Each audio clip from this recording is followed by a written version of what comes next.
الرحمن الرحيم الحمد لله رب العالمين والصلاة والسلام على أشرف الأنبياء وسيد المرسلين سيدنا محمد وعلى آله وصحبه ومن تبعهم بإحسان إلى يوم الدين. எனது பேரன்புக்கும் பெருமதிப்புக்கும் உரிய இஸ்லாமிய சகோதரர்களே சகோதரிகளே ஈமானிய உறவுகளே, அஸ்ஸலாமு அலைக்கும் வரஹ்மத்துல்லாஹி வபரகாத்துஹு. அல்லாஹுடைய பேரருளினால் திட்டமிட்டவாறு இந்த தர்பியா நிகழ்ச்சி நேற்று முதல் இந்த கணப்பொழுது வரை வெற்றிகரமாக நடைபெற்று வருகிறது என்று நான் நினைக்கிறேன். இந்த நிகழ்ச்சி கூடாக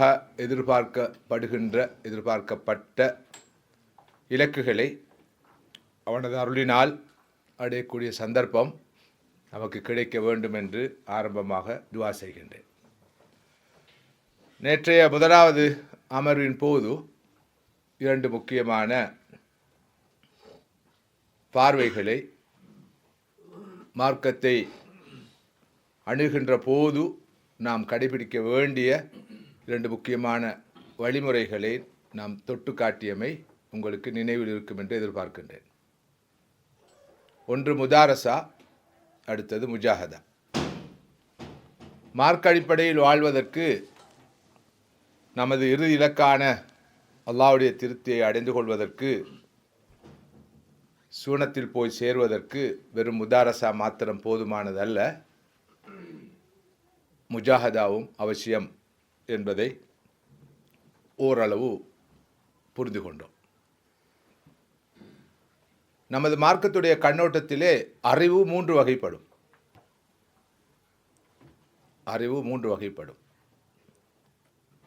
முதல் வகை இல்முன் பி ஹல்கிஹி, இரண்டாம் வகை இல்முன் பி அம்ரிஹி வ நஹிஹி, மூன்றாம் வகை இல்முன் பிஹி.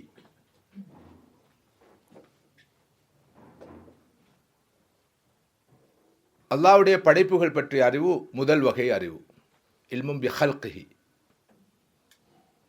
அல்லாஹ்வுடைய படைப்புகள் பற்றிய அறிவு. அல்லாஹ்வுடைய படைப்புகள் பற்றிய அறிவைத்தான் இன்று நாங்கள் நேச்சுரல் சயின்சஸ், சோஷியல் சயின்சஸ் என்ற பெயர்களிலே அழைக்கிறோம். சமூக விஞ்ஞானங்கள், இயற்கை விஞ்ஞானங்கள் என்ற பெயர்களெல்லாம் அழைக்கிறோம். இது அல்லாஹ்வுடைய படைப்புகள் பற்றிய அறிவு. எனவே அந்த அறிவும் அல்லாஹ்வின் பக்கமிருந்து கிடைக்கிற அவன் நமக்கு தருகின்ற அறிவுதான். ஒரு சாரார் இருப்பார்கள், அவர்கள் உலமா பி ஹல்கிஹி, அவர்களும் உலமாக்கள் அல்லாஹ்வுடைய படைப்புகள் பற்றிய அறிவு தொடர்பிலே அவர்கள் கற்றவர்களாக இருக்கிறார்கள், அந்த துறை சார்ந்த அறிஞர்கள் அவர்கள். இரண்டாம் வகையினர் அல்லது இரண்டாம் வகை அறிவு அல்லாஹ்வுடைய ஏவல்கள் விலக்கல்கள் பற்றிய அறிவு, அல்லாஹ்வுடைய கட்டளைகள், அவனது போதனைகள், வழிகாட்டல்கள் தொடர்பிலான அறிவு. இந்த அறிவைத்தான் ஷரியாவுடைய அறிவு என்று சொல்கிறோம், அல்லது மார்க்க அறிவு என்று சொல்கிறோம். ஒரு சாரார் அல்லாஹ்வுடைய படைப்புகள் பற்றிய அறிவை பெற்ற விஞ்ஞானிகளாக, மருத்துவர்களாக, வேறு வேறு துறை சார்ந்த நிபுணர்களாக, மேதைகளாக இருக்கிறார்கள். இன்னொரு சாரார் நேரடியாக அல்லாஹ்வுடைய தீனை, ஷரியாவை கற்ற, எது ஹலால் எது ஹராம், இதனை எப்படி செய்ய வேண்டும், இந்த கடமையை எப்படி நிறைவேற்ற வேண்டும் என்ற அம்சங்கள் தொடர்பிலான அறிவை பெற்றவர்களாக இருக்கிறார்கள். இந்த ரெண்டு வகையான அறிவையும் பெற்றுக்கொள்ள இருக்கிற வழி ஒரே ஒரு வழிதான் முதாரசா, லேர்னிங் அண்ட் டீச்சிங், கற்றல் கற்பித்தல் மூலம் இந்த ரெண்டு வகையான அறிவையும் பெறலாம். நிறைய பேர் நாம் எல்லாரும் அந்த அறிவை தான் தொடர்ந்து பெற்றுக்கொண்டு வரோம். துறைகள் வித்தியாசப்பட்டாலும் கற்றல் கற்பித்தல் மூலமாக இந்த படிப்புகள் பற்றிய அறிவை பெறுகிறோம். பிறகு ஷரியாவுடைய அறிவை, நல்லது கெட்டது, அல்லாஹ்வுடைய கட்டளைகள், ஏவல்கள், விலக்கல்கள் பற்றிய அறிவை பெற்றுக்கொள்கிறோம். மூன்றாவது ஒரு அறிவு இருக்குது. அந்த அறிவைத்தான் நம்மில் பலர் பெற தவறி இருக்கிறோம். இல்முன் பிஹி, அல்லாஹ்வுடைய படைப்புகள் பற்றிய அறிவு அல்ல, அல்லாஹ்வுடைய ஏவல்கள் விலக்கல்கள் பற்றிய அறிவு அல்ல, நேரடியாக அவனை பற்றிய அறிவு, அவனை அறிந்து கொள்ளல், அவனை தெரிந்து கொள்ளல், அவனை கண்டு கொள்ளல். இந்த அறிவு இருக்கிறது, இந்த அறிவுக்கு முதாரசா தேவை, இந்த கற்றல் கற்பித்த லேர்னிங் தேவை, டீச்சிங் தேவை. ஆனால் அது மாத்திரம் இந்த அறிவை பெற போதுமானதல்ல. அதனை கடந்து இல்முன் இன்னொரு அறிவு தேவை, அதுதான் முஜாஹதா. முதாரசாவோடு முஜாஹதாவும், கற்றலோடு கற்பித்தலோடு முயற்சியும் உழைப்பும் தேவை. ஸ்ட்ரகிளிங் மிக முக்கியம், செயல்பாடு மிக முக்கியம். வெறும் குரானை பற்றிய ஆய்வு, சுன்னா பற்றிய ஆய்வு, அந்த இரண்டின் அடியாக பிறக்கின்ற கலைகள் பற்றிய பார்வை, ஆய்வு, தேடல், அலசல் நிச்சயமாக இல்முன்பியை பெற்றுத்தராது.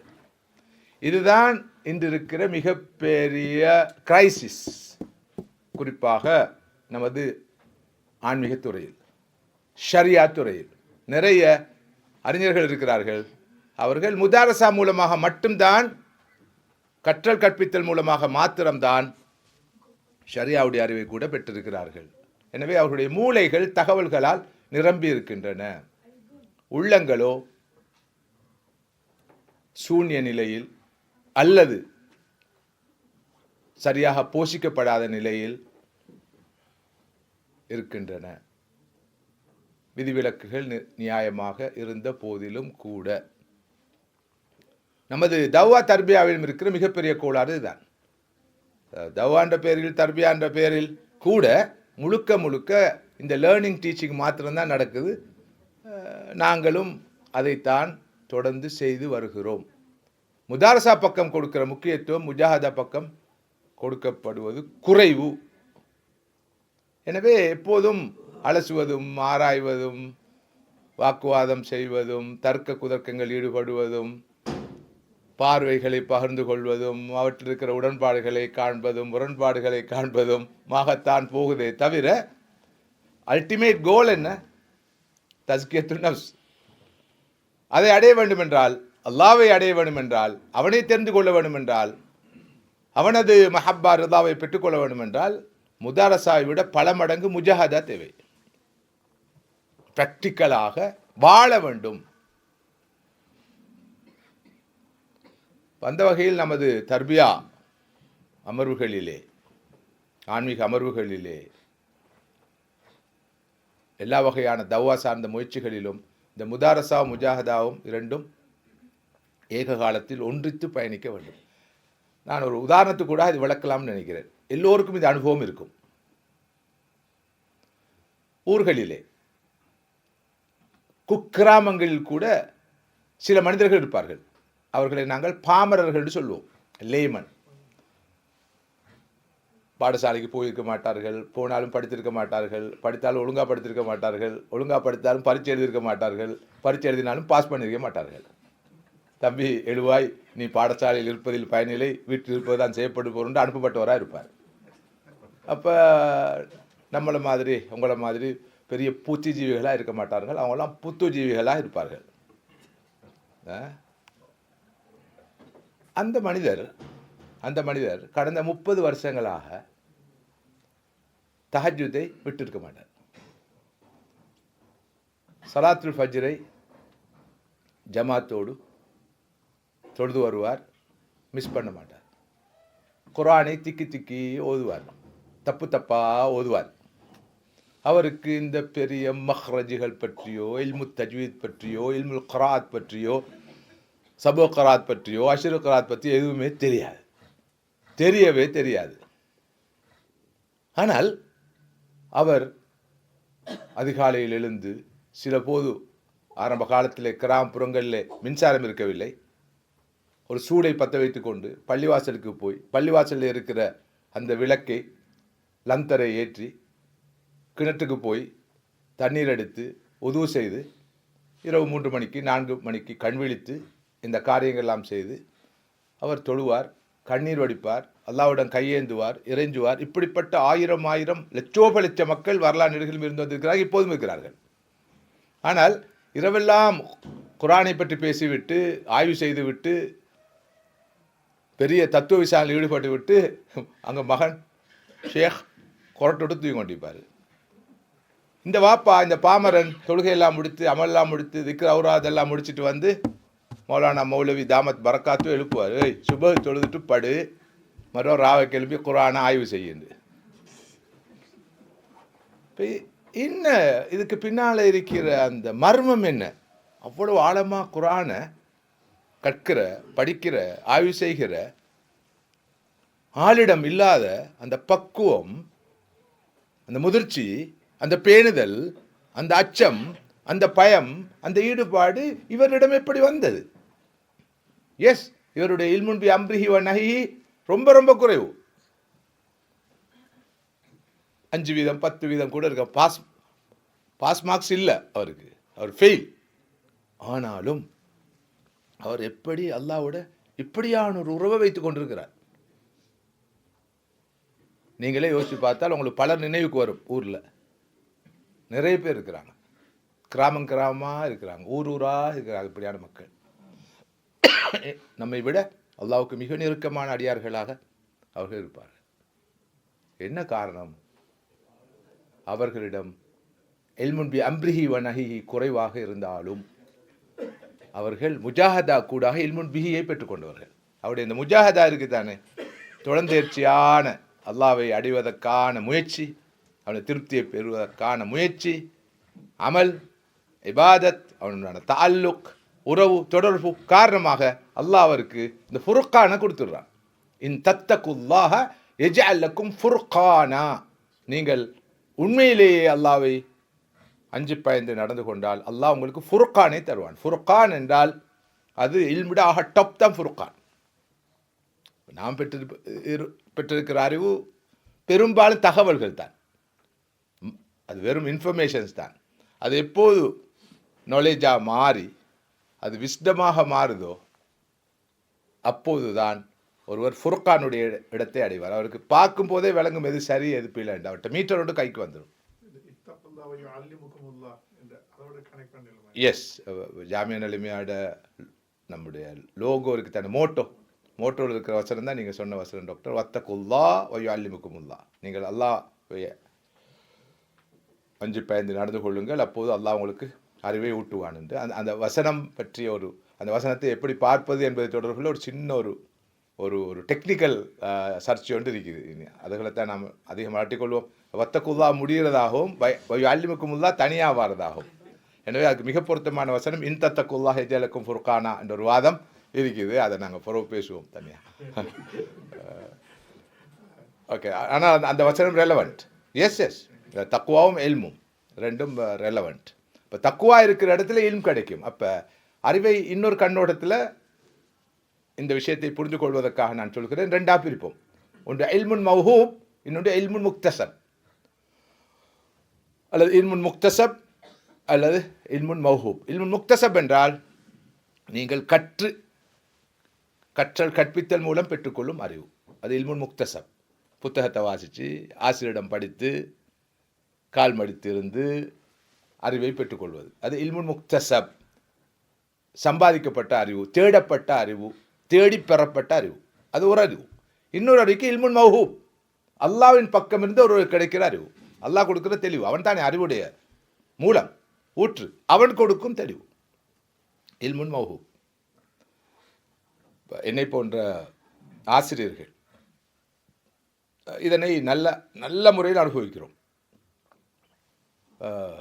மௌலானா அபுல் ஹசன் அல் நத்வி ரஹிமுல்லா 1980களின் ஆரம்பத்தில் இலங்கைக்கு வந்தபோது, நமது கலாபீடத்தின் முதலாவது பட்டமளிப்பு விழாவுக்கு வருகை தந்தபோது அவர் சொன்ன ஒரு கருத்து, லா யக்கூனுல் முஅல்லிமு முஅல்லிமன் ஹத்தா யக்கூன முல்ஹமன். ஒரு ஆசிரியன், ஒரு தாயி, ஒரு அழைப்பாளன் உண்மையான ஒரு முஅல்லிமாக தாயியாக எப்போ மாறுவார்னா அவர் முல்ஹமாக இருக்கணும். முல்ஹம்னா அவருக்கு அல்லாஹ் பக்கம் இருந்து உதிப்புகள் வர வேண்டும், இல்ஹாம் வர வேண்டும். உதாரணமாக பிள்ளையா விளங்கிடுவானம் அவருக்கு இல்ஹாம் பிறக்குது என்று சொல்கிறார் என்று அப்படி ஒரு 40 வருஷத்துக்கு முன்னால் அப்படி ஒரு நிகழ்வு எனக்கு நடந்தது.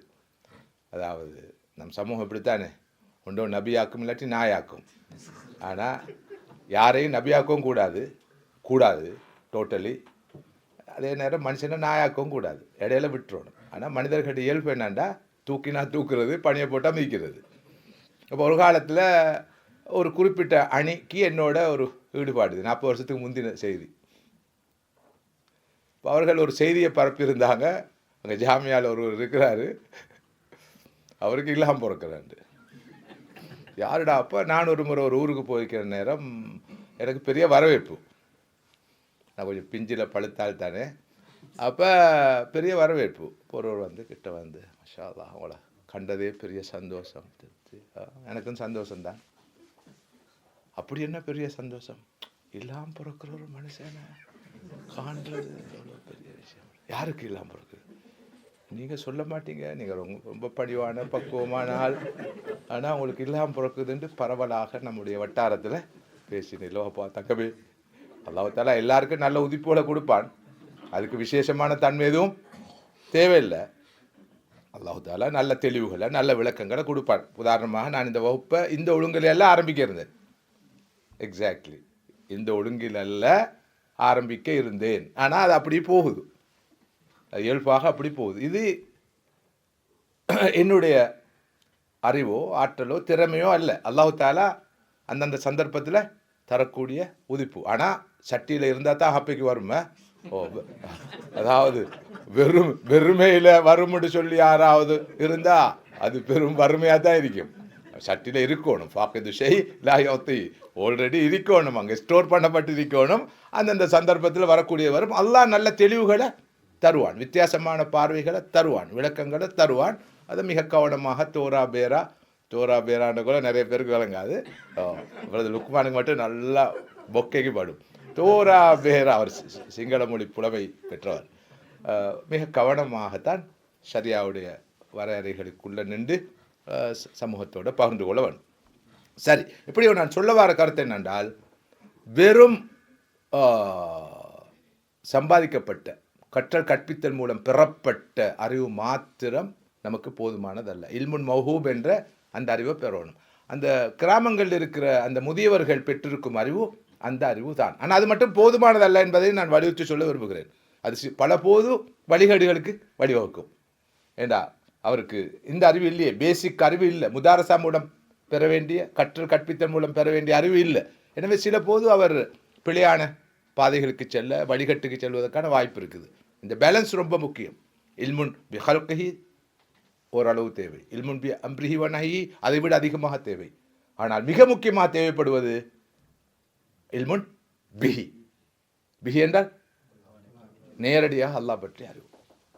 உண்மையில் சகோதரர்களே சகோதரிகளே, ஏக காலத்தில் இந்த 3 வகையான அறிவையும் பெற்றுக்கொள்ள வேண்டும் என்ற நோக்கில்தான் நமது அமர்வுகள் எப்போதும் ஒழுங்குபடுத்தப்படுகின்றன. இந்த ஒரு பார்வையோடு, இந்த பார்வையை நீங்கள் தொடர்ந்தும் பெற்றவர்களாகவும் அந்த அடிப்படையில் வாழக்கூடியவர்களாகவும் இருக்க வேண்டும் என்ற ஒரு மெசேஜோடு இன்றைய தலைப்புக்கு வரலாம் நினைக்கிறேன். ஆன்மீக பாதையில் நாம் எதிர்கொள்ளக்கூடிய தடைக்கற்களை அறிந்து கொள்ள வேண்டும் என்ற வகையில்தான் இந்த முறை இந்த தர்பியா தொடர் ஒழுங்கு செய்யப்பட்டிருக்கிறது. அதில் முதலாவது தடைக்கல்லாக என்னுடைய உங்களுடைய நம் அனைவருடைய இந்த ஆன்மீக பயணத்திலே சுவரம் நோக்கிய இந்த பாதையிலே நாம் எதிர்கொள்கின்ற முதலாவது தடைக்கல்லாக இருப்பது இத்திபாவு ஷஹவாத், மனோ இச்சையை பின்பற்றுவது என்ற பிரச்சனை, ஃபாலோவிங் டிசையர்ஸ். இதுதான் நமக்கு முன்னால் இருக்கிற மிகப்பெரிய பிரச்சனை. வேர்ல்ட்லி ப்ளஷர்ஸுக்கு பின்னால் வெல்த் என்றும் ஃபேம் என்றும் கம்ஃபர்ட் என்றும் ஸ்டேட்டஸ் என்றும் ரெக்கக்னிஷன் என்றும் இப்படி இப்படி இப்படி இப்படி பல நாமங்களில் ஷஹவாத்துகள், ஆசைகளும் இச்சைகளும் நம்மை துரத்தி கொண்டு இருக்கின்றன. அதில் தூக்கமும் வரும், அளவுக்கு அதிகமான ஓய்வு வரும், எக்ஸசிவ் ஈட்டிங் வரும், எக்ஸசிவ் ஸ்லீப்பிங் வரும். கொஞ்சம் நேரம் போய் சொல்கிறேன் அடுத்ததை, எக்ஸசிவ் டாக்கிங் வரும். அந்த பிரச்சனை எனக்கு இருக்க காரணத்தினால்தான் நிறுத்து நிதானமாக கொஞ்சம் அடக்கமாக சொல்கிறேன். எக்ஸசிவ் டாக்கிங் அது ஒரு ஷஹ்வா தான். நிறைய பேசணுமுண்டு, நிறைய எழுதணுமுண்டு, நிறைய நிறைய நிறைய நிறைய எதையும் அளவுக்கு அதிகமாக நாடுறது. அல்லாஹ் நம்மிடம் எதிர்பார்ப்பதை செய்யாமல் நமது மனம் சொல்கிறத செய்கிறது. உதாரணமாக எனக்குரிய தவ்வாக்களம் இலங்கை என்று வைத்துக்கொள்வோமே, அல்லாஹ் எதிர்பார்க்குறான் அங்கே நான் செய்யணும் என்று. ஆனால் எனக்கு விருப்பம் இங்கே வந்து செய்கிறது தான். அதுவும் ஷஹ்வா தான். அதுக்காக இங்கே செய்யக்கூடாததல்ல. இவரை பொறுத்தவரையில் இந்த நேரத்தில் இந்த காலத்தில் எந்த வேலையை இவர் செய்யணும் என்று எதிர்பார்க்கப்படுதோ அந்த வேலையை செய்கிறது தான் தீன். அப்படி இல்லாமல் என்னை பொறுத்தவரையில் ஏண்ட மனம் எதை செய்ய சொல்லுதோ அதை செய்கிறது தான் மார்க்கம் என்று சொன்னால் அது இத்திபாவுல் ஹவா. புரியுதா உங்களுக்கு? அது ஆளுக்கால் வித்தியாசப்படும், ஆளுக்கால் வித்தியாசப்படும். கொமனாக பொதுப்படையாக யாரிலும் அதை அப்ளை பண்ண இயலாது. எப்படியோ அவரவருக்கு தான் தெரியும், நான் என் ஹவன் நப்ஸுக்கு ஏற்றவாறு, மனோ இச்சைக்கு ஏற்றவாறு, என் உள்ளம் சொல்கிறவாறு நான் பயணிக்கிறேனா இல்லை, ஷரா சொல்கிறவாறு, ஷரியா சொல்கிறவாறு, அல்லாஹ்வும் ரசூலும் சொன்ன அமைப்பில் தான் நான் பயணிக்கிறேனா, எனது விருப்புக்கு ஏற்ப எனது ஆன்மீக பயணத்தை, லௌகிக பயணத்தை அமைத்துக் கொள்கிறேனா, அல்லது ஷரியாவுடைய தீனுடைய எதிர்பார்ப்பின் அடிப்படையில் என்னுடைய பயணம் அமைகிறதா? இது ஒரு சாதாரண விஷயம் அல்ல. உங்களுக்கு இந்த பிரச்சனை இருக்குதோ இல்லையோ, எனக்குண்டா த்ரூ அவுட் இந்த பிரச்சனை இருக்குது எல்லா காலமும். இதனை நான் முன்னுரிமைப்படுத்தினதுக்கு என்ன காரணம்? இவ்வளவு ப்ரையாரிட்டிஸ் இருக்கும்போது இதற்கு நான் ஏன் முன்னுரிமை கொடுத்தேன்? இப்போ நான் கனடாவுக்கு போய் இப்போ இங்கே வந்துக்கிறேன். நான் கனடாவுக்கு போனது ஷஹ்வாவா அல்லது தவ்வாவா? அதாவது அது வெறும் வேர்ல்டு ப்ரெஷரா, என்ற டிசையர் எனக்கு சொன்னதா, அல்லது என்னுடைய தீன் என்னிடம் எதிர்பார்த்ததா என்ற கேள்விக்கு என்னைட்டே பதில் இல்லை. எஸ், அப்படி சாதாரண விஷயம் அல்ல. சும்மா தாண்டி போகலாம். ஏமாற்றி கொண்டு எங்களை நாங்களே ஏமாற்றி கொண்டு நம்மை நாமளே ஏமாற்றி கொண்டு போகலாது.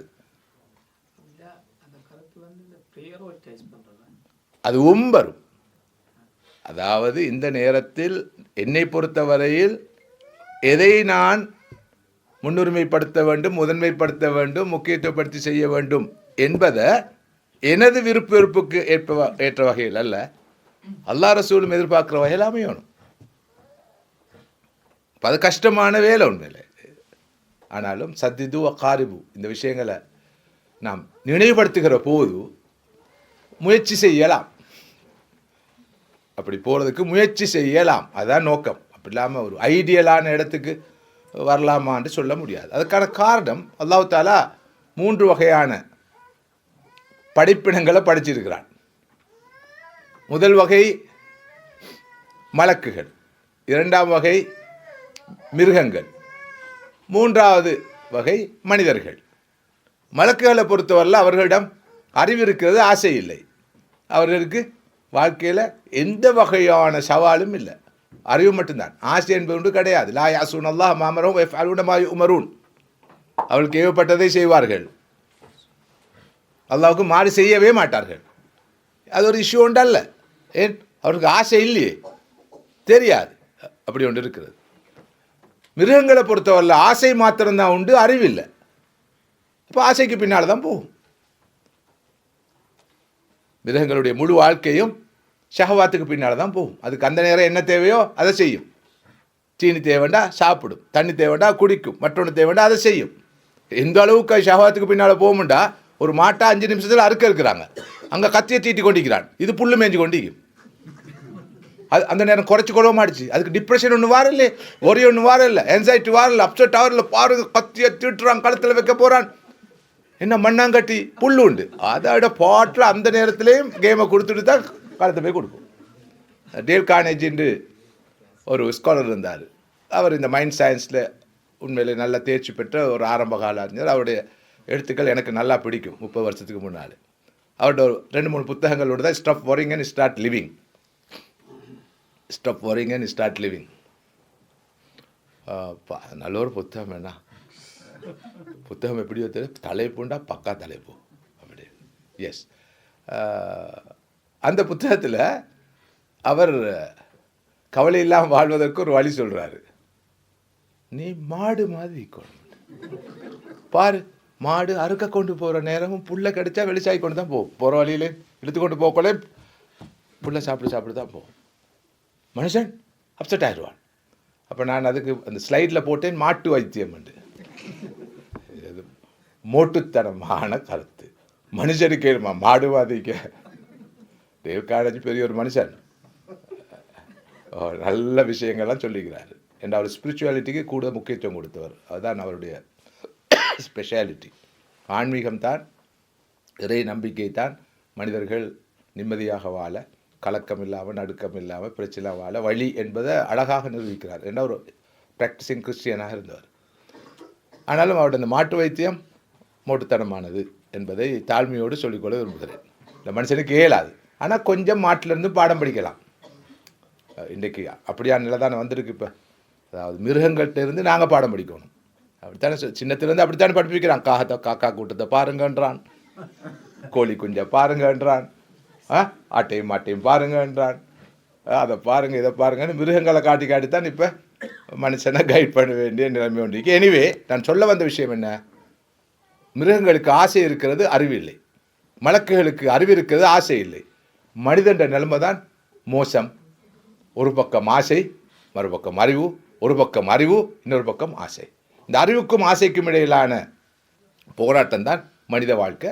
ஒருவன் அறிவின் அடிப்படையில் தனது வாழ்க்கையை அமைத்துக் கொண்டால், அறிவு சொல்லும் பிரகாரம் அமைத்துக் கொண்டால், அவன் ஜெயசீலனாக மாறுவான், வெற்றி பெறுவான். ஆசைக்கு பின்னால் அல்லுண்டு போனால் வாழ்க்கையில் தோல்வி அடைவான். எனவே தான் நாங்கள் சொல்கிறோம், ஷஹ்வா என்ற இந்த ஆசா பாசங்களுக்கு பின்னால் ஒருவர் போக ஆரம்பித்தார்னு சொன்னால் அவருடைய வாழ்க்கை தோல்வியில் முடியும். அறிவு தான் ஒரு மனிதனுக்கு வாழ்க்கையில் தெளிவை கொடுக்கும், அவனுடைய பயணம் வெற்றிகரமாக அமைகிறதுக்கு அவனுக்கு வழிகாட்டும். எனவே ஒருவருடைய வாழ்க்கையில் ஆசை இருக்கும், ஆசை கட்டுக்கோப்புக்குள்ளே இருக்கும், கட்டுப்பாட்டுக்குள்ளே இருக்கும். அறிவு மிகச்சிட்டு அவர் வெற்றி பெற்றவர். அவருடைய வாழ்க்கையில் அறிவு இருக்குது, ஆனால் அறிவை விட ஆசை மிகச்சிட்டு என்றால் அவர் தோல்வி அடைந்தவர். ஆசைன்னு சொல்கிற நேரம் எல்லா வகையான ஆசைகளும் வரும். அதில் விதிவிலக்கு இல்லாத ஆசைகள். இந்த நேரத்தில் தூக்கம் வருது. இவ்வளோ கஷ்டப்பட்டு சிலர் 500 கிலோமீட்டர், 400 கிலோமீட்டர், 300 கிலோமீட்டர், அதோட கூட தூரத்தில் தான் வந்துக்கிறாங்க போல். அங்கே எங்கள் அபர்டீனில் இருந்து இங்கே எவ்வளோ தூரம்? 500 மைல்ஸ். அப்படின்னா கிலோமீட்டர். அங்கே இருந்து இங்கே 25 கிலோமீட்டர்லேருந்து வந்துக்கிறாங்க. ஓகே, இவ்வளோ கஷ்டப்பட்டு வந்து ஒருத்தருக்கு தூக்கம் வருது. பாருடா, இந்த தர்பியா ப்ரோக்ராமுக்கு எதுக்காக போகாட்டியும் அங்கே போனால் ஒரு தூக்கம் வரும். அந்த தூரம் வேற எங்கேயும் வரா. அப்போ ஷேக் ரஃபீக் இல்லை, யாருக்கும் இங்கே வரல, வராமல் இருக்க ப்ரோஆக்டிவ். இது யாருக்கு வரல, வர முந்தே சொல்லி வச்சிடணும். இதுக்காக இல்லாட்டி 2 நாள் அல்ஹம்துலில்லாஹ் அந்த டீப் ஸ்லீப் ஒன்று கிடைக்கும். ஷேக் ரஃபீக் இதில் தத்துவம் என்ன? வீட்டில் இருந்தால் தூக்கம் வருதே இல்லை. வேலைக்கு போனாலும் அப்படித்தான், அங்கே போனாலும் அப்படித்தான். இந்த கூட ப்ரோக்ராமுக்கு வந்தால் மட்டும் எங்கே இருந்தப்பா அந்த தூக்கம் வருது இவர். அப்போ no no no no Sakina, அங்கதான் சக்கீனத்து இறங்குற. அப்ப வீட்லயும் சக்கீனா ஒன்று இருக்குது. அது சக்கீனால அது சிக்கீன், அது சக்கீனால அது சிக்கீன். அது வைஃப் அல்ல, நைஃப். சார் எப்படியோ யாராவது வந்து இப்படியான ஜஸ்டிஃபிகேஷனை நியாயங்களை முன்வச்சு இங்கே வந்து தூங்குறான்டா, அந்த ஹுப்பு ஷஹுவா டொப்லைக்குது. ஷஹுவா தானே அது, தூக்கம் என்ற அந்த ஷஹுவத் ஆசை, தூங்கணும். இப்போ அதை மிகிக்கணும். எதால் மிகிக்கணும்? அறிவால். அப்போ அறிவுக்கும் ஆசைக்கும் இடையிலான போராட்டம் தான் எங்களோட ஹோல் லைஃப். அது ஹக்குக்கும் பாத்திலுக்கும் இல்லான போராட்டம், ஷைத்தானுக்கும் மலக்கும் இல்லான போராட்டம் என்று எத்தனையோ பேர்கள் அழைச்சாலும் இதுதான் உண்மை. இப்போ எனக்கும் உங்களுக்கு முன்னால் இருக்கிற ஆகப்பெரிய சேலஞ்ச், மிகப்பெரிய சவால் தான் எப்படி இந்த ஆசையை நாம் வெற்றி கொண்டு எவ்வாறு அறிவு சொல்லும் வழியிலே நாம் பயணிப்பது என்பதுதான் நமக்கு முன்னாடி இருக்கிற மிக முக்கியமான பிரச்சனை. இந்த ஆப்ஸ்டக்கலை, இந்த பெரியரை, இந்த தடையை கடக்க இயலும்னு சொன்னால் ஆன்மீக வாழ்க்கையில் மிகப்பெரிய பிரேக் த்ரூவாக அது இருக்கும். ஒலா தத்தபைல் ஹவா ஃபயுதில்லக அன் சபீலில்லா. நீ ஹவன் நஃப்ஸை, உனது இச்சையை, ஆசாபாசத்தை நீ பின்பற்றக்கூடாது. பின்பற்றினால் அல்லாஹ்வுடைய பாதையிலிருந்து உன்னை அது வெகு தூரம் அழைத்து சென்றுவிடும், வழி கெடுத்து விடும். ஒமன் அதல்லு மிம்மன் இத்தப ஹவாஹு பிகைரி ஹுதம் மினல்லாஹ் இன்னல்லாஹ் லா யஹ்தில் கௌம அஸ்ஸாலிமீன். அல்லாஹ்வுடைய நேர்வழியை விட்டுட்டு தன்னுடைய ஹவாவை, ஆசையை பின்பற்றுவரை விட பயங்கர வழிகட்டில் இருக்கிற வேறு எவரும் இருக்க முடியாது. அவரை விட பயங்கர வழிகட்டில் இருப்போர் வேறு யார்? இவர்கள் அநியாயக்காரர்கள், ஆசைக்கு பின்னால் அள்ளுண்டு செல்பவர்கள். அவர்களை அல்லாஹ் நேர்வழியில் செலுத்த மாட்டான் என்று குர்ஆன் எச்சரிக்கிறது. சகோதரர்களே,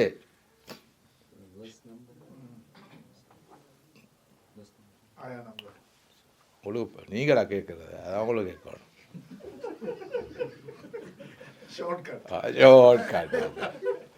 இல்லை, வேறொருத்தர் கேட்டு இருந்தா அது வேற. இவர் கேட்டா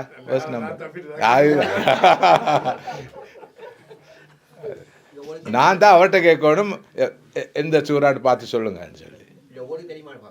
அது அது அது சரி, அது உண்மையா இருக்கலாம், ஓரளவு உடன்படலாம். ஓகே சகோதரர்களே, சகோதரிகளே,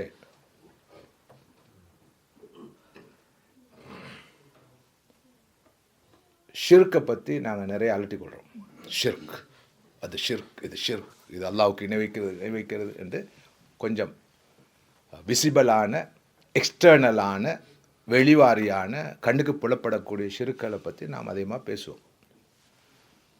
ஷிர்க்கான அம்சங்களை சொல்லுங்கண்டா நீங்கள் மாறி மாறி போட்டி போட்டுக்கொண்டு சொல்லிக்கொண்டே போவீங்க. ஆனால் ஆகப்பெரிய ஷிர்க் என்ன தெரியுமா? அது இன ஷிர்க். அது எனக்குள், உங்களுக்குள், நம் அனைவருக்குள்ளும் ஒளிந்திருக்கின்ற, மறைந்திருக்கின்ற, நம்மில் ஆதிக்கம் செலுத்துகின்ற, செல்வாக்கு செலுத்துகின்ற ஒரு ஷிர்க்கு தான் ஹவன் நஃப்ஸ். அந்த தெய்வத்துக்கு கட்டுப்படுவது, இந்த விக்கிரகத்துக்கு முன்னால் வணங்குவது, அந்த சாமிக்கு முன்னால், ஆசாமிக்கு முன்னால் கை கட்டி நிற்பது, அதற்கு சாஷ்டாங்கம் செய்வது, இதற்கு சிரம் பணிவது, இவையெல்லாம் ஷிர்க் என்று சொல்லுவோம் இல்லையா? எஸ், அவையெல்லாம் ஷிர்க் தான், இல்லை என்பது அல்ல. ஆனால் ஆகப்பெரிய ஷிர்க்கு, ஆகப்பெரிய சிலை, நாம் வணங்குகின்ற சிலை, கட்புலனாகாத சிலை, அன்சீன் ஒரு ஸ்டாச்சு தான் என்னுடைய ஹவா, என்னுடைய நஃப்ஸ், ஹவன் நஃப்ஸ். இப்போ நீங்கள் கேட்கலாம், என்ன இது நீங்கள் சொல்கிறதெல்லாம் மார்க்கமாகுமாண்டு. நான் சொல்கிறது எதுவுமே மார்க்கம் இல்லை, அல்லாஹ் ரசூல் சொல்கிறது தான் மார்க்கம். அஃபரஐத மன் இத்தஹத இலாஹஹு ஹவா. நபியே, தன்னுடைய ஹவாவை, ஷஹுவாவை, ஆசையை, மனோச்சையை இலாகாக வணங்கி வழிபடக்கூடிய தெய்வமாக எடுத்துக்கொண்டவரை நீர் பார்த்திருக்கிறீரா? இலாஹ், லா இலாஹ இல்லல்லாஹ். இந்த ஷஹுவா, ஷஹுவத்து நஃப்ஸ் என்பது அதுக்கு கட்டுப்படுகிற போது நமது இலாகாக மாறுகிறது. நீங்கள் நாளாந்தம் எத்தனை முறை தெரியுமா? அல்லாஹ்வை 5 முறை தான் வணங்குறோம். நாங்கள் மனதில் சில வச்சு வணங்குற இந்த ஹவாவை ஒரு நாளைக்கு எத்தனை தடவைகள் வணங்குகிறோம், வழிபடுகிறோம்? இதெல்லாம் யோசிக்கிறதுக்கு எங்களுக்கு டைம் இல்லை. காலையில் எழும்பினா ஒரு டென்ஷன் இருக்கும். அந்த ஹவன் நஃப்ஸ் தான் அந்த அவ்வளோ டென்ஷனையும் தரும், அந்த ஷஹுவா தான் தரும். என்ன ஷஹுவா? ஒரு தொகை ஆசைக்குது எங்களுக்கு. காலையில் எழும்பினா தொழிலுக்கு போகிற ஆசை, சம்பாதிக்கிற ஆசை, புள்ள குட்டிகளை தூக்குற ஆசை, அந்த ஆசை, இந்த ஆசை, பெரிய லிஸ்ட் ஒன்றே போடலாம். அந்த ஷஹ்வாவுக்கு பின்னால் ஓடுற ஓட்டத்தில் நமக்கு இது நாம் ஒரு பயங்கரமான விக்கிரகத்தை வச்சு பூஜித்து வணங்கி கொண்டிருக்கிறோம் என்றது விளங்குறது இல்லை. இப்போ அல்லாஹ் எந்த தொனியில் கேட்குறான்னு பாருங்க. அஃபராய்த மனி தஹத இலாஹு ஹவா, தன்னுடைய ஆசைகளை, இச்சைகளை, விருப்பு வெறுப்புகளை, வெறும் இந்த வேர்ல்ட்லி லெஷர்ஸ் என்று சொல்லுவாங்களே, அல்லது ப்ளஷர்ஸ் என்று சொல்லுவாங்களே, இவற்றை தனது தெய்வமாக வணங்கி வழிபடக்கூடிய கடவுளாக எடுத்துக்கொண்டவரை நபியை நீங்கள் கண்டிருக்கிறீர்களா என்று ரொம்ப கடுமையான துணியில் அல்லாஹ் கேட்குறான். இன்றைய காலத்தை பொறுத்தவரையில் குறிப்பாக நானும் நீங்களும் வாழ்கிற இந்த ஜமான் கம்பேரிட்டிவ்லி கடந்த காலங்களோட ஒப்பிடுறதை விட இந்த மெட்டீரியலிசம், இந்த சடவாத சிந்தனை, இந்த லோகாயுதவாத சிந்தனை ரொம்ப மிகைத்து விட்ட காலம். மனிதன் ஆசைக்கு, ஹவாவுக்கும் ஷஹவாத்துக்கும் எல்லையே இல்லை. Sky is the limit. ஸ்கைண்டா எந்த ஸ்கையோ தெரியும், 7வது வானமாக கேளும். 1 2 3 4 கீழே உள்ள 7வது வானம் அல்ல, மேலே உள்ள 7வது வானம். யாருக்காவது ஒரு எல்லை ஒன்றிக்குதா அவருடைய ஷஹவாவுக்கும் அவருடைய ஹவன் நப்ஸுக்கும்? இல்லை. ஆனால் வரலாற்றில் இந்த அளவு மோசமாக இருக்கல. இப்போ எங்களோட கிராமங்களில் வாழ்ந்து கொண்டு இருக்கிற அந்த மூத்த தலைமுறையை பாருங்களேன். உம்மா வாப்பா அப்பா உம்மம்மா, அதுக்கு முந்தின தலைமுறை பிறந்த மண்ணில் அந்த கிராமத்தில் ரிலாக்ஸாக நிம்மதியாக இயற்கையான காற்றை நுகர்ந்து, இயற்கையான தண்ணியை குடித்து, மினரல் வாட்டரை குடிக்கல அவங்க குடித்து, அங்கே கிடைக்கிற அந்த இயற்கையான உணவுகளை சாப்பிட்டு எப்படி ரிலாக்ஸாக இருந்துட்டு வாழ்ந்துட்டு நிரப்பமான வாழ்க்கை வாழ்ந்துட்டு போயிட்டாங்க. எங்களுக்கெல்லாம் அப்படி இருக்கிறத கனவு காணவும் இல்லை. ஆனால் இப்போ ஒன்று நடக்குது. ஆசைகளால் அல்லுண்டு இந்த உலக வாழ்க்கையை டொப்பில் பார்க்கணும்னு பார்த்து, பிறகு கடைசியில் சிலருக்கு காலங்கடந்த ஞானம் பிறந்து பார்த்து இயலாமல் இப்போ கிராமங்களுக்கு போக ஆரம்பிச்சிட்டாங்களோ. என்னை கூட்டாளி ஒட்டிக்கிறார், வருஷத்தில் 4 மாதம் ஊருக்கு போகணும்னு நிலைப்பாட்டில் இருக்காரு. கிராம வாழ்க்கை, ஊர் வாழ்க்கை பிடிக்குது. ஆசைக்கு பின்னால் அவர் அவ்வளோ போகல, ஆனால் அதை விரும்புகிறாருன்னு சொல்கிறேன் நான். இப்படி நிறைய பேர் இப்போ கிராமங்களை நோக்கி போக ஆரம்பிச்சிட்டாங்க. அப்போ லைஃப்பில் யூட்டர்ன் எடுக்க ஆரம்பிச்சிட்டாங்க. இது நடக்குது, இயல்பாக நடக்குது. எனவே சகோதரர்களே, மனித வரலாற்றில் என்றும் இல்லாத அளவுக்கு இன்று நானும் நீங்களும் இந்த மெட்டீரியலிசத்தால் கடுமையாக பாதிக்கப்பட்டிருக்கிறோம். எல்லாருக்கும் அதுதான் டார்கெட். இப்போ மாஷா அல்லாஹ், இப்போ இந்த இடத்துல அல்ஹம்துலில்லாஹ் அல்லாஹ்வோட பெரிய கிருபையில் நாங்கள்லாம் ரொம்ப நஃப்ஸு முத்துமைன்னாவோட இருக்கிறோம். ரொம்ப அமைதியான ஆத்மாவோட இருக்கிறோம்.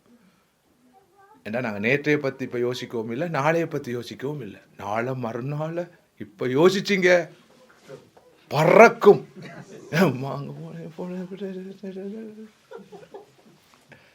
தொலைஞ்சுது கிடைச்ச நிம்மதி.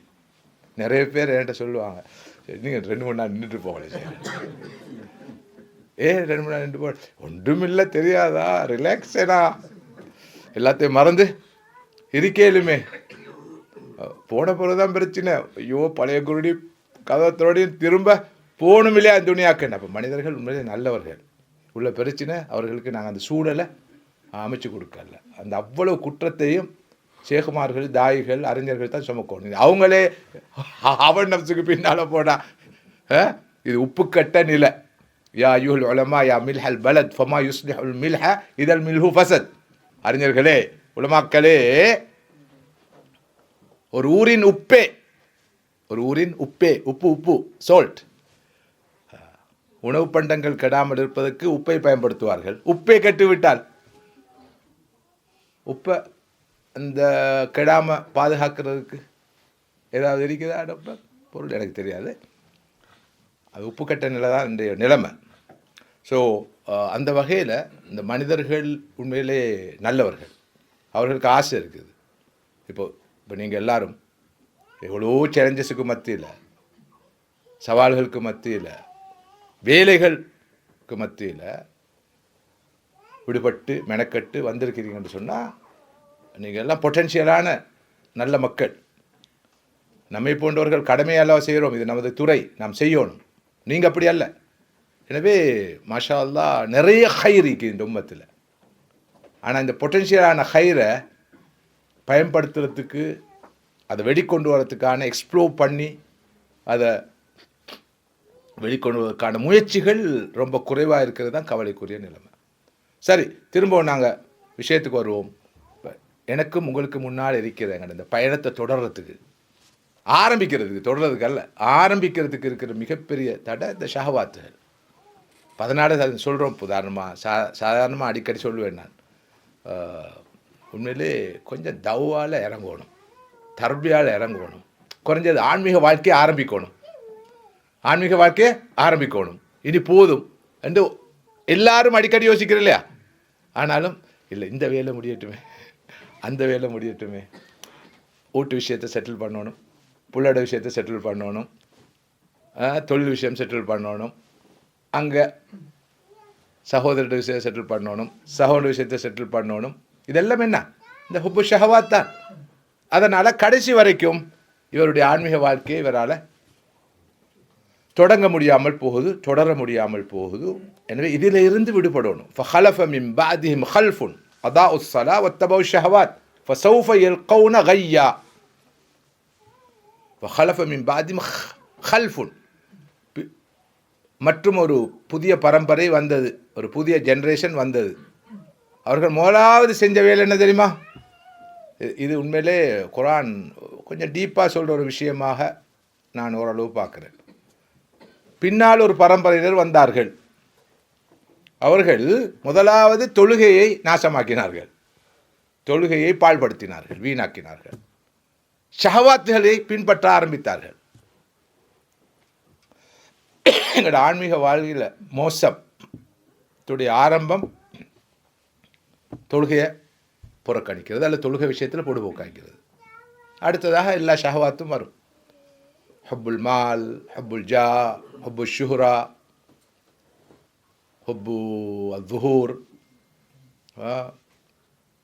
பெண்ணாசை, மண்ணாசை, பொருளாசை, பிரபல்ய நோக்கம், பேரு, புகழ், அந்தஸ்து, அங்கீகாரம் என்ற இந்த ஷஹவாத்துகள் வரும். ஃபஸௌஃப யல்கௌன கய்யா, இவர்கள் கை என்ற நரகத்தையே சந்திப்பார்கள் என்று குர்ஆன் இந்த வசனத்தில் கண்டிக்குது. அப்போ இத்திபாவு ஷஹவாத் அல்ல இத்திபாவுல் ஹவா அல்ல இத்திபா ஹவன் நஃப்ஸ் என்பது நமது ஆன்மீக பாதையில் நாம் எதிர்கொள்ளக்கூடிய பாரதூரமான ஒரு பிரச்சினை. ஸல்லல்லாஹு சொன்ன மற்றும் ஒரு ஹதீஸை இங்கு மேற்கோள் காட்டுவது பொருத்தம் நினைக்கிறேன். சலாஸ் முஞ்சியாத், 3 விஷயங்கள் உங்களுக்கு பாதுகாப்பை தரும், விடுதலையை தரும், மீட்சியை தரும், உங்களை காப்பாற்றும்.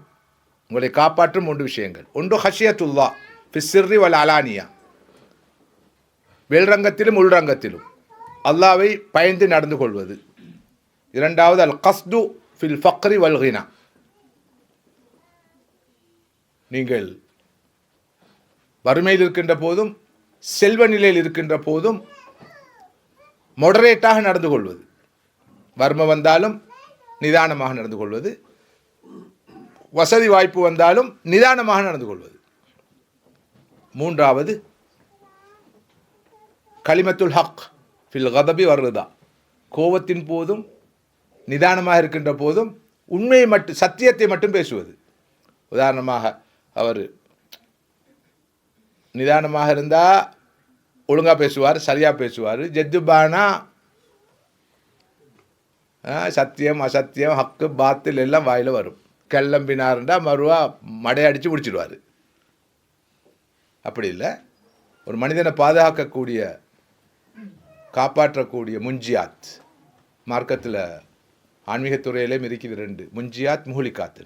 இமாம் அபு ஹமத் அல் கஸாலி ரஹ்மத்துல்லாஹ் தன்னுடைய ஹையால பேசுகிற பெண்ணாம்பெரிய 2 தலைப்புகள். முஞ்சியாத்துண்டா நம்மை ஈடேற்றக்கூடிய காப்பாற்றக்கூடிய விஷயங்கள். முஹ்லிகாத் என்றால் நம்மை அழிக்கக்கூடிய விஷயங்கள்.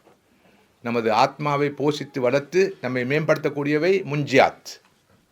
நஜா, எஞ்சு, அஞ்சா, யுஞ்சி, முன்ஜியாத். அடுத்தது முஹ்லிகாத், நமது ஆத்மாவை அழிக்கக்கூடியவை. ஆன்மீக நோய்களுக்கு தான் முஹ்லிகாத்துன்னு சொல்கிறது. இங்கு ஸல்லல்லாஹு அலைஹி வஸல்லம் சொல்கிறாங்க 3 முன்ஜியாத் இருக்குது. ஒன்று, வெளிப்படையிலும் ரகசியத்திலும் அல்லாஹ்வை அஞ்சி பயந்து நடந்து கொள்வது. 2வது, வறுமையிலும் செல்வ நிலையிலும் நிதானமாக நடந்து கொள்வது. 3வது, கோபத்தின் போதும் கோபம் இல்லாமல் நிதானமாக இருக்கின்ற போதும் சத்தியத்தை மாத்திரம் பேசுவது. மறுபக்கம் சலாத் முஹ்லிகாத், நம்மை அழிக்கக்கூடிய பயங்கரமான 3 அம்சங்கள். ஒன்று ஷுஹுன் முத்தா, இனி இல்லைன்ற கஞ்சத்தனம், லோபத்தனம். எச்சி கையால் காகம் விரட்டாதால். அள்ளி அள்ளி கொடுக்கறது எப்படி போனாலும் கிள்ளி கிள்ளி கூட கொடுக்க மாட்டான். ஷுஹ், பயங்கரமான லோபித்தனம், கஞ்சத்தனம், கர்மித்தனம். அவன் யூக்க ஷுஹ நஃப்ஸிஹி ஃபஉலாயிக்கும் முஃப்லிஹூன். யார் கஞ்சத்தனத்திலிருந்து பாதுகாப்பு பெற்றாரோ அவர் தான் வெற்றி பெற்றவர் என்று குர்ஆன் சொல்லுது. ஷுஹுன் முத்தா, முழுக்க முழுக்க கஞ்சத்தனம். எதுக்கெடுத்தாலும் கஞ்சத்தனமாக யோசிக்கிறது. கஞ்சத்தனம்ன்றது பொருளோடு மட்டும் சம்மந்தப்பட்டதல்ல, அறிவோடு சம்மந்தப்பட்டது. உதாரணமாக மிச்சம் கொடுக்குறல்ல, ப்ரொமோஷன் மட்டும் தான் கொடுப்பார், அதிகமாக கொடுக்க மாட்டார். மற்றது வேண்டாம், கிளாஸுக்கு வாங்கோ, பே பண்ணணும்.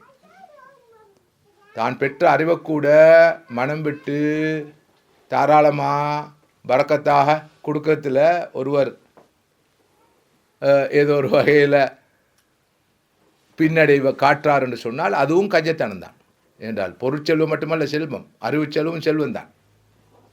எனவே ஷுஹுன் முத்தா கஞ்சத்தனம். அடுத்தது ஹவன் முத்தபா, 2வது அழிவை ஏற்படுத்தக்கூடிய, பேரழிவை ஏற்படுத்தக்கூடிய மின்னல் முஹ்லிகாத்.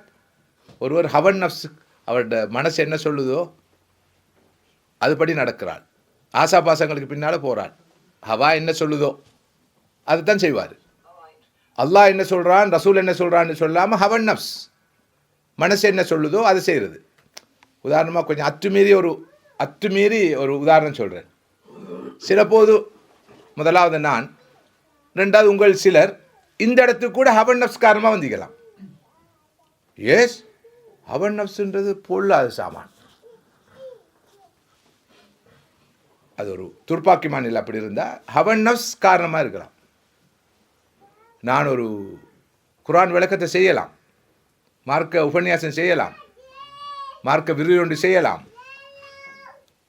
ஒரு ஹுத்பா பிரசங்கத்தை செய்யலாம். ஆனால் அதுக்கு பின்னால் ஹவன் நஃப்ஸ் கேளும். என்ன ஹவன் நஃப்ஸ் சொல்லுங்கள் பார்ப்போம், நீங்களே சொல்லுங்கள் பார்ப்போம், எப்படி இருக்கலாம் ஷேக்? ஹவன் நஃப்ஸ் தன்னோ தனித்தி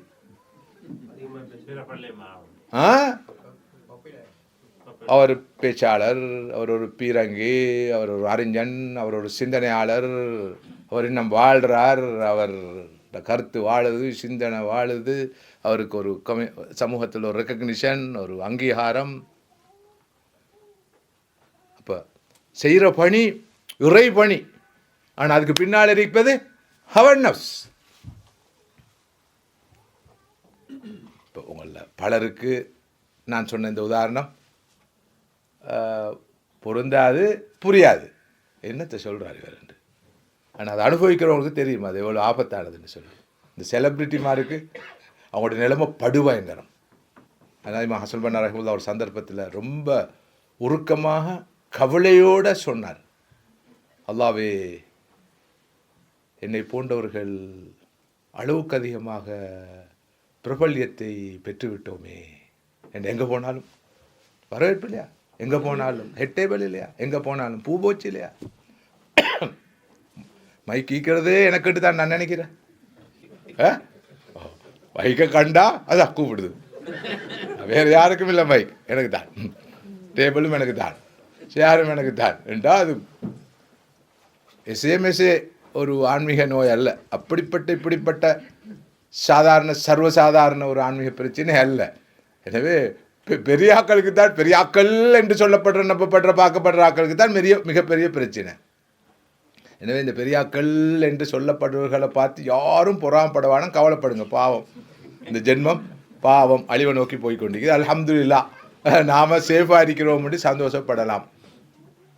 ஓகே, ஹவன் முத்தபா, ஹவாக்கு பின்னால் ஒருவர் போகிறார். அடுத்தது எஜாபுல் மர் பி நஃப்ஸிஹி, லா ஹவுல வலா குவத்த இல்லா பில்லா.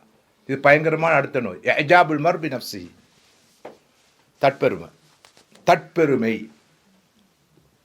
அதாவது தன்னை பற்றி எப்போதும் பாருங்கள், நான் எவ்வளோ நாலேஜபிள், நான் எவ்வளோ எடியூகேட்டட், நான் எவ்வளோ நல்லவன், நான் எப்படிப்பட்ட ஆள், என்ற கருத்துகள். இன்னொரு ரிவாயத்தில் வருது எஜாபுல் மர் பிராயிஹி என்று. அடுத்த ரிவாயத் எஜாபுல் மர் பிராயிஹி, தன்னை பற்றி ஒரு மேலெண்ணம், தண்ட கொள்கை, தண்ட கருத்து, தண்ட சிந்தனை, தண்ட பார்வை பற்றி ஒரு பெரிய புலகாங்கிதம் அவருக்கு, திருப்தி. உண்மையிலே இந்த ஒரு ஹதீஸை வச்சு நிறைய நாம் கலந்துரையாடலாம். நேரம் இடம் தர மாட்டாதல்லவா, அதனால் நான் தொட்டு கொண்டு போகிறேன். உங்களை மாதிரி அறிவுள்ளவர்களுக்கு சாதாரண இண்டிகேஷனே போதுமானது. ஏன்னா இங்கே உள்ள ஆட்கள் பெரும்பாலும் மெல்ல கற்போரும் அல்ல, சராசரி மாணவர்களும் அல்ல, எல்லாம் மீத்திறன் உள்ளவர்கள் என்று நினைக்கிறேன். மீத்திறன் சொன்னால் எபோ எவரேஜுக்கும் அங்கால உள்ள ஆட்கள், அப்படித்தானே? அடக்கமாக இருக்கிறீங்க எல்லாரும், ப்ராப்ளம். எப்படி அது ஹவால வந்துடும் பாருங்கள். நேத்திரவு அந்த கீவேர்ட் சும்மா, இன்றைக்கிற கீவேர்ட் ஹவா. என்ன ஞாபகம், ஒரு 10-15-20 வருஷத்துக்கு முன்னால் ஒரு தொடர் ஒன்று இங்கே செஞ்சோம். அதில் தவுக்குன்னு நான் செஞ்சேன். தவுக் என்ற தலைப்பில் கேட்டசி, அதாவது அஹ்லாக்கள் மட்டுமல்ல, தவுக்குன்னு ஒன்றிக்குது, ரசஞானம்.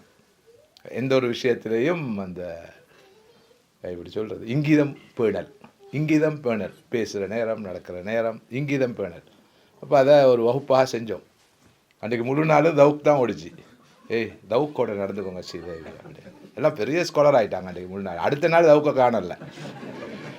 அப்போ சரி, இப்படித்தானே நினைவுபடுத்திக்கோள். ஃபதக்கிர் ஃபைன திக்ரா தன்ஃபவுல் முஃமினீன். யாருக்காவது தவுக் நினைவுக்குதா? 15 வருஷத்துக்கு முன்னால் தவுக் ஒரு ஆள், மாஷா அல்லாஹ், ஒரு ஆளாவது உருவாகிக்கிறாரு, பெரிய விஷயம். 2 பேர். உங்களுக்கு தெரியாமல் இருந்தால் தான் பிரச்சனை. ஞாபகம் வருதா? யார் சொன்னது? ஞாபகம் வருது. தவுக். ஓகே, அப்போ ஹவன் நஃப்ஸ் என்ற இந்த விவகாரம், நேற்று நான் ஒரு ஹதீஸை கோட் பண்ணேன். அது மிக பொருத்தமான ஹதீஸ். இந்த ஷஹவாத்திலிருந்து, எங்களோட ஆசா பாசங்கள்லேருந்து, மனதுடைய விருப்பு வெறுப்புகள்லேருந்து விடுபடுறது பேசுகிறதுக்கு லேசானது. ஆனால் இந்த கணப்பொழுது கூட எண்ணில் அது வரலாம். நல்லா யோசிச்சு பாருங்களேன். நான் இருக்கும் இந்த இடத்துல எனக்கு என்னுடைய ஷஹவா ஹவன் நஃப்ஸ் வேலை செய்யலாம்ன்றது ஒரு பெரிய கசப்பான உண்மை. இப்போ அதை ஓக்கம் பண்ணுறன்றது வெரி வெரி சேலஞ்சிங் டாஸ்க். இப்போ எந்த நேரம் முஹாசபாவில் இருந்து கொண்டே இருக்க வேணும், சுய விசாரணையில் இருந்து கொண்டே இருக்க வேணும். நேற்று நாம் மேற்கோள் காட்டின ஹதீஸ், ஹுஃபத்தின் நாரு பி ஷஹவாத் வ ஹுஃபத்தில் ஜன்னத்து பில் மக்காரே. நரகம் ஆசைகளால் சூடப்பட்டிருக்குது, சுவனமோ மனதுக்கு வெறுப்பானவைகளால் சூழப்பட்டிருக்குது. நாம் அப்படி லிஸ்ட் அவுட் பண்ணலாம். இதை ரெண்டையும் ஒரு பட்டியலாக ஒரு ஒரு ஒரு ஒர்க் ஷாப்பு கூடாக இதை பார்க்கலாம். எப்படி ஷஹவாத்துகள், ஆசைகள் நரகத்துக்கு இட்டு செல்லும், மனதுக்கு வெறுப்பான விஷயங்கள் சொர்க்கத்துக்கு அழைத்து செல்லும். பெரும்பாலும் அந்த நான் குறிப்பிட்ட பிரேக் த்ரூ ஆன்மீக வாழ்க்கையில் வரும் வரைக்கும் சொர்க்கத்துக்கு கொண்டு போகிற விஷயங்கள் எல்லாம் மக்காரியாக தான் இருக்கும், வெறுப்புக்குறையாக தான் இருக்கும். அந்த பிரேக் த்ரூ வரும் வரைக்கும் ஷஹவாத்துகள் எல்லாம், நரகத்துக்கு நம்மை அழைத்து செல்லக்கூடிய ஆசாபாசங்கள் எல்லாம் விருப்பமானவையாக தான் இருக்கும். ஆனால் இந்த நிலைமை மாற்றலாம். ஒரு ஆரம்பகால அறிஞர் சொன்னார், சாபித் அல் புனானி ரஹ்மத்துல்லா, நான் நினைக்கிறேன், நான் 30 வருஷம் குரானோடு போராடினேன். இந்த குரானை ஓதுறதுண்டா படிக்கிறதுண்டா எனக்கு அது ஒரு போராட்டமாக தான் இருந்துச்சு. பெரிய ஒரு ஆர்வமோ ஆசையோ இருக்கல்ல.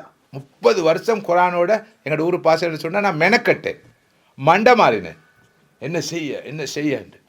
ஆனால் எனது எஞ்சிய வாழ்க்கையின் 30 ஆண்டுகளும் குரானுடைய இன்பத்தில் நான் மூழ்கினேன். அப்போ 30 வருஷ உழைப்பு முஜாஹதாக்கு பிறகுதான் அவர் குர்ஆனுடைய இன்பத்தை அனுபவிக்க ஆரம்பிக்கிறார். எனவே இந்த ஷஹவாத் நமது இது ஆன்மீக வாழ்க்கையின் ஆரம்பத்தில் கண்டிப்பாக மிகச்சி தான் இருக்கும், லீட் பண்ணும். ஆனால் முஜாஹதாவுக்கு கூடாக ஷஹவாத்தை ஓவர் பண்ணுறதுக்கு எந்த அளவு முயற்சிக்கிறோமோ, முயற்சி செய்து செய்து செய்து செய்து ஒரு கட்டம் வரும், நாங்கள் ஷஹவாத்தை வெற்றி கொண்டுருவோம். வெற்றி கொண்டு விட்டால் அல்லாஹ்வுடைய கிருபையினால் அந்த பிரேக் த்ரூ வந்துடும். இப்போ நாங்கள் ரன்வேல தான் போய் கொண்டிருக்கிறோம். நமது ஆன்மீக வாழ்க்கை இன்னும் ரன்வேல தான் போய்த்து கொண்டிருக்குது. இத்திபா ஷஹவாத் என்ற இந்த ஆன்மீக நோயிலிருந்து விடுபட்டா டேக் ஆஃப் வந்துடும். டேக் ஆஃப் வந்தால் அடுத்தடுத்த ஆப்ஸ்டக்கல்ஸை அடுத்தடுத்த பெரியஸை லேஸாக இலகுவாக கடக்கலாம். இப்போ இந்த டேக் ஆஃப் பண்ணுறது தான் ரொம்ப கஷ்டமாக இருக்குது. ஓகே, அந்த ஹதீஸ் சஹீஹ் புகாரி சஹீஹ் முஸ்லிம் வர பிரபலமான ஹதீஸ். நான் நினைக்கிறேன் நாங்கள் அடிக்கடி சிந்தித்து பார்க்க வேண்டிய, சீர்தூக்கி பார்க்க வேண்டிய ஒரு ஹதீஸ் தான். எந்த ஹதீஸ்? எந்த ஹதீஸ்? நரகம் ஆசைகளால் இருக்கிறது, சுருக்கமோ மனதுக்கு வெறுப்பானவைகளால் சூழப்பட்டிருக்கு. ஓகே, சரி. இப்போ நாங்கள் அடுத்த பகுதிக்கு போவோம். இங்கே ஒரு க்ளாக் கொண்டு வைக்கணுமா? அந்த அங்கே இருக்கு தூரம் சரியாக மட்டும் க்ளாக் கொண்டு இருந்தால் தான் டைம் மேனேஜ் பண்ணலாம். மூணாவது சொல்லலையா? முதலாவது கஞ்சத்தனம், இரண்டாவது ஹவன் நஃப்ஸ் ஆசா பாசங்களை பின்பற்றுவது, மூணாவது தற்பெருமை தற்புகழ்ச்சி. அது அந்த ஹவா முத்தபால துனியா முசரா என்ற ஒரு பகுதி வந்திருக்குது. அதாவது ஹவன் நஃப்ஸுக்கு கட்டுப்பட்டு துனியாவுக்கு முன்னுரிமை கொடுப்பது. அம்மாமன் ஆசரல் ஹயாத் துனியா, ஆசரல் ஹயாத் துனியா, உலக வாழ்க்கைக்கு முன்னுரிமை கொடுக்கிறது. அதுவும் சேர்ந்து வந்திருக்கு ஹவாவோட. அது ஒரு பாயிண்டாக தான் பார்க்கப்படுமா, அதனால தான் 3 தான் வந்திருக்கு. சரி, அது இன்னொரு ரிவாயத்து. அது முதலாவது ரிவாயத்தில் அது இல்லை, இன்னொரு ரிவாயத்தில் வருது. இன்னொரு ரிவாயத்தில் பயங்கரமான ஒரு எச்சரிக்கையாக வந்து இந்த 3ம் வந்துட்டா,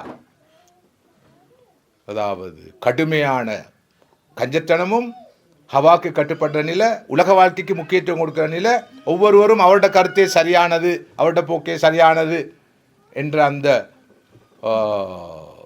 தற்பெருமையும் தன்னம்பிக்கையும் அதிகரித்து விட்டால் எல்லாரையும் விட்டுட்டு ஒதுங்கி ஒன்றை பார்த்துக்கோன்ற ஒரு ஹதீஸும் இருக்குது. அதுக்கு மேலே ஒன்றால் ஒன்றும் செய்யலாண்டு.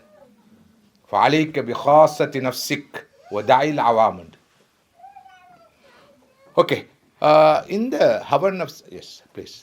அதில் அந்த செக்டரிசம் வருமா? அந்த எங்களோட சமுதாயத்தில் எத்தனையோ ஜமாத்தில் வந்து ஏண்ட இதான் சரி அவன் கருத்து அப்படி ஒரு நிலைப்பாட்டால் எங்களோட நல்ல ஒரு கொஸ்டின், நல்ல ஒரு கொஸ்டின்.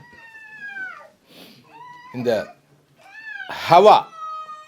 ஹவன் நஃப்ஸுடைய வெளிப்பாடாக சமுதாயத்தில் நிலவுகின்ற இஸ்லாத்தின் பெயரால் காணப்படுகின்ற இந்த முரண்பட்ட முட்டி மோதிக்கொள்கிற முகாம்களை, அணிகளை நாம் பார்க்கலாமா என்ற கேள்வி. சந்தேகம் இல்லாமல் இது நீண்ட காலமாகவே நான் இதை சொல்லி வாரதுண்டு. பெரும்பாலும் சமூகத்தில் நிலவுகிற இஸ்லாத்தின் பெயரால் முஸ்லிம் உம்மாவில் இருக்கிற இந்த வித்தியாசமான அணிகள், முகாம்களுக்கு பின்னால் ஒன்று இருக்குது, இக்னரன்ஸ், அறியாமை, மார்க்கம் பற்றிய சரியான புரிதல் இல்லாமை, அரைகுறை அறிவு, குருடர்கள் கண்ட யானையின் கதை, அந்த பார்வை, அது லெக் ஆஃப் நாலேஜ் அல்லது இக்னரன்ஸ் அப்படி சொல்லலாம். இரண்டாவது அதன் விளைவாக நான் எடுத்திருக்க நிலைப்பாடு தான் சரி, எங்களோட போக்கு தான் சரி, எங்களோட கொள்கை தான் சரி என்ற அந்த பிடிவாதம் வரத்தானே செய்யும். எஸ், மிக முக்கியமானது இந்த ஹவன் நஃப்ஸ் தான். ஈகோ ஹவன் நஃப்ஸ் டாப், முதலாவது தலைப்புள்ள தான் ஈகோ. மூத்த புள்ள அது கடைசி வடை பிஸ்ஸா வரைக்கும் போகும் நிறைய இருக்கு. வடை பிஸ்ஸாண்டா கடைசி புள்ள பெரிய பிரச்சனை இந்த பாஷைகள். வைத்தியக்காரன் அல்ல.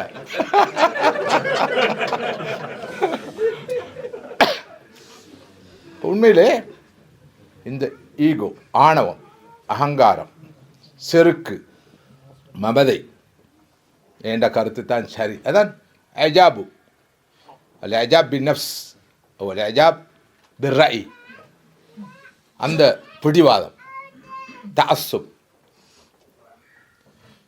நான் கடந்த காலங்களில் சொல்லி வந்ததுண்டு. சமூகத்தை டீப்பாக பார்த்தால், இந்த அணிகளை பார்த்தால், அங்கு அறிவும் மோதிக்கொள்வதை நீங்கள் காண இயலாது. அறிவும் மோதிக்கொண்டால் கண்டிப்பாக தெளிவு பிறக்குமா? அறிவும் மோதிக்கொண்டால் தெளிவு பிறக்கும். நானும் அறிவுள்ள உங்கள் ஒருவரும் ஒரு விஷயத்தில் கருத்து வேறுபட்டால் அங்கே ஒரு தெளிவு கண்டிப்பாக பிறக்கும். அறிவும் அல்லவா முரண்படுது. அறிவும் அறியாமை முரண்பட்டாலும் தெளிவு பிறக்கும். ஏன்? அறிவு கூட அறியாமைக்கு தெரிய வரும். ஓஹோ, எனக்கு தெரியாது இல்லையா, சாரி, நான் ஏற்றுக்கொள்கிறேன். அறியாமை முரண்பட்டா ஜஹலும் முரண்பட்டா ஜஹலு முரக்கப்னு சொல்றாரு. அடியும் புடியும் சண்டையும் தான், வெட்டும் கொத்தும் தான், ஒரு நாளும் தெளிவு பிறக்காது. கவலைக்குரிய நிலை. ரொம்ப அடக்கமாக சொல்ல வேண்டியிருக்குது. உலகளாவிய முஸ்லீம் உம்மத்தை பொறுத்தவரையிலையும் அந்த உள்நாட்டு மட்டங்களில் இருக்கிற அணிகளை பொறுத்தவரையிலையும் பெரும்பாலும் இந்த அறியாமல் தான் காணப்படுது. 2 பக்கமும் 3 பக்கமும் 4 பக்கமும் எல்லாம் ஷோர்ட் தான். அவருடைய விளைவுதான் முரண்பாடு. எனக்கு ஒரே வழி என்ன தெரியுமா?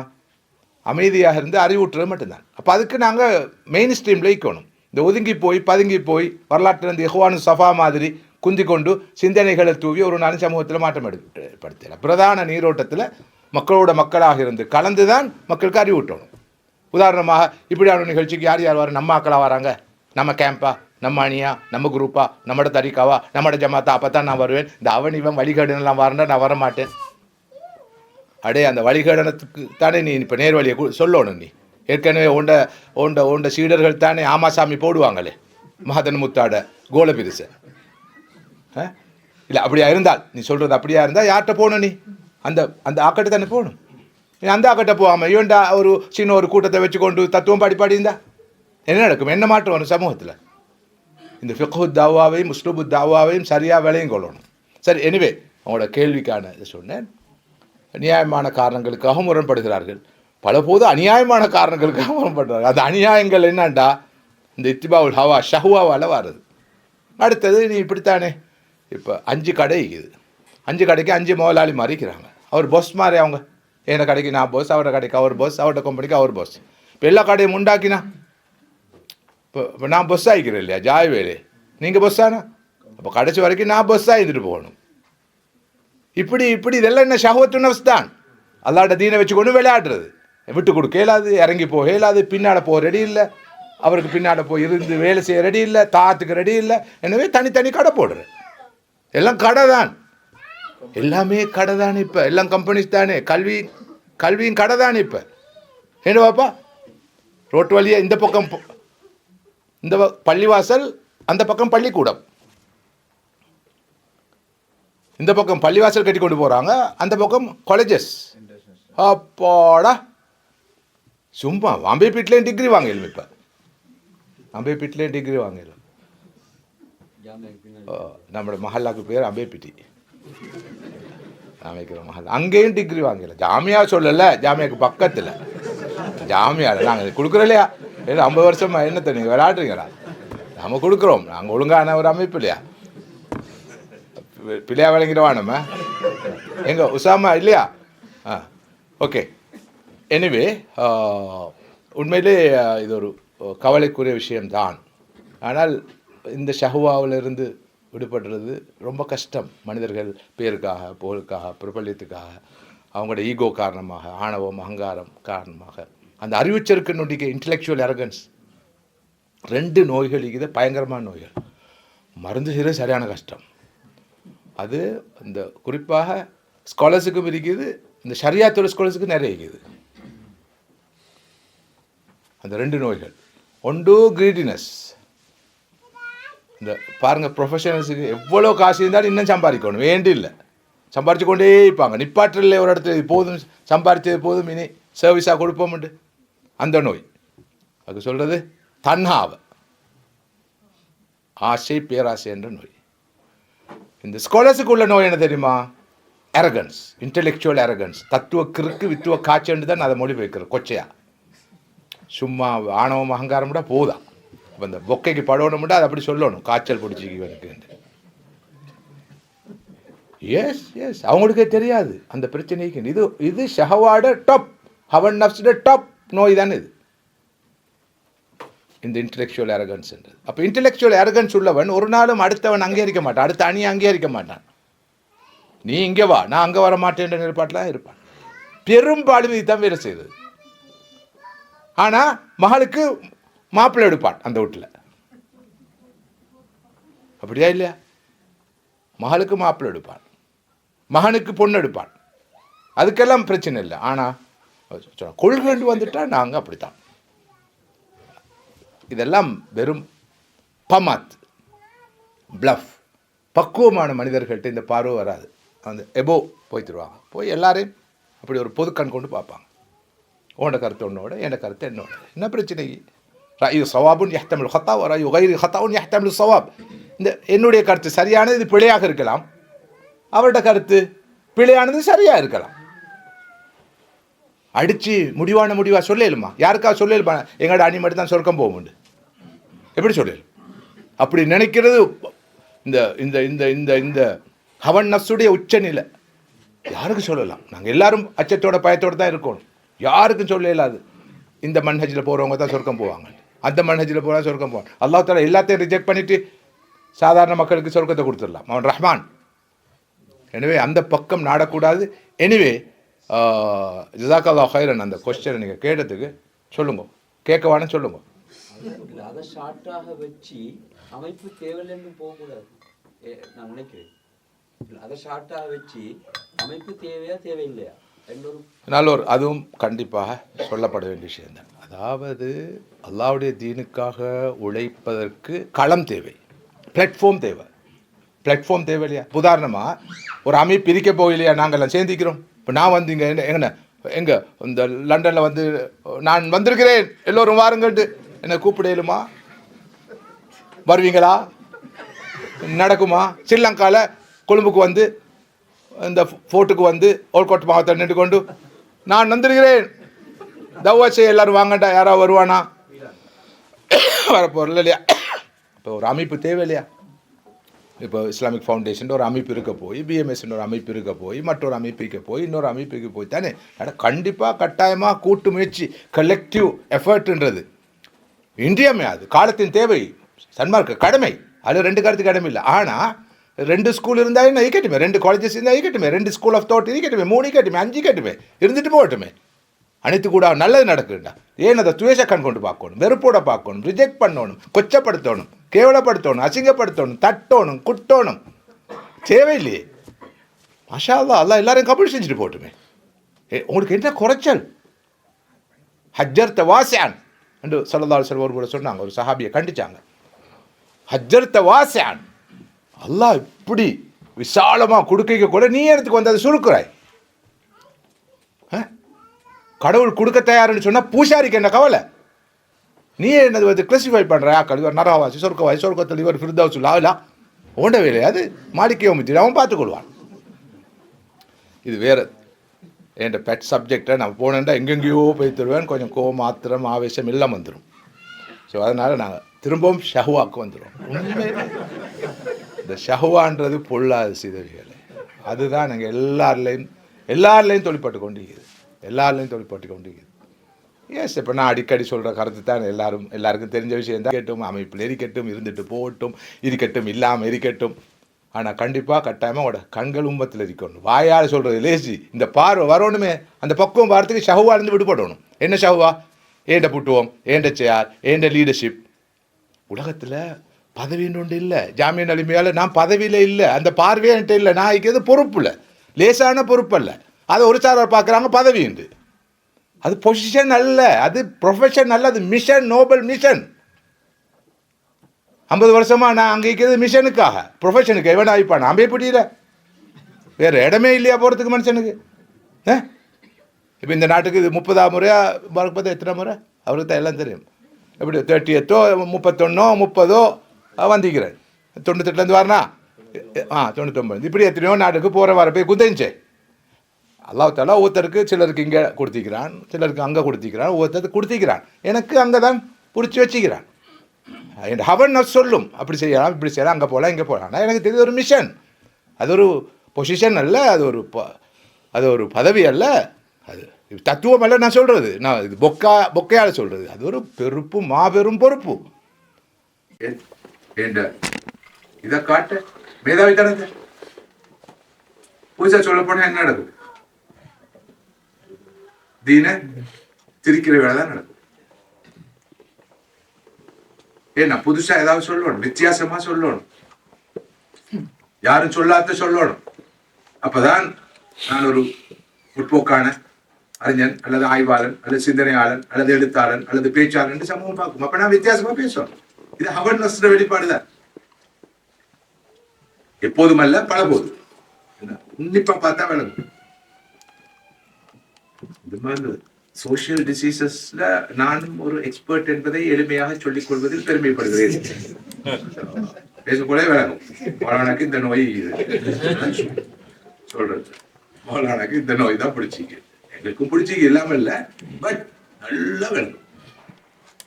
பேசக்கூட விளங்கும். முதலாவது இந்த மிய சைட்லேயே சிலவங்களை அந்த விளங்கும்.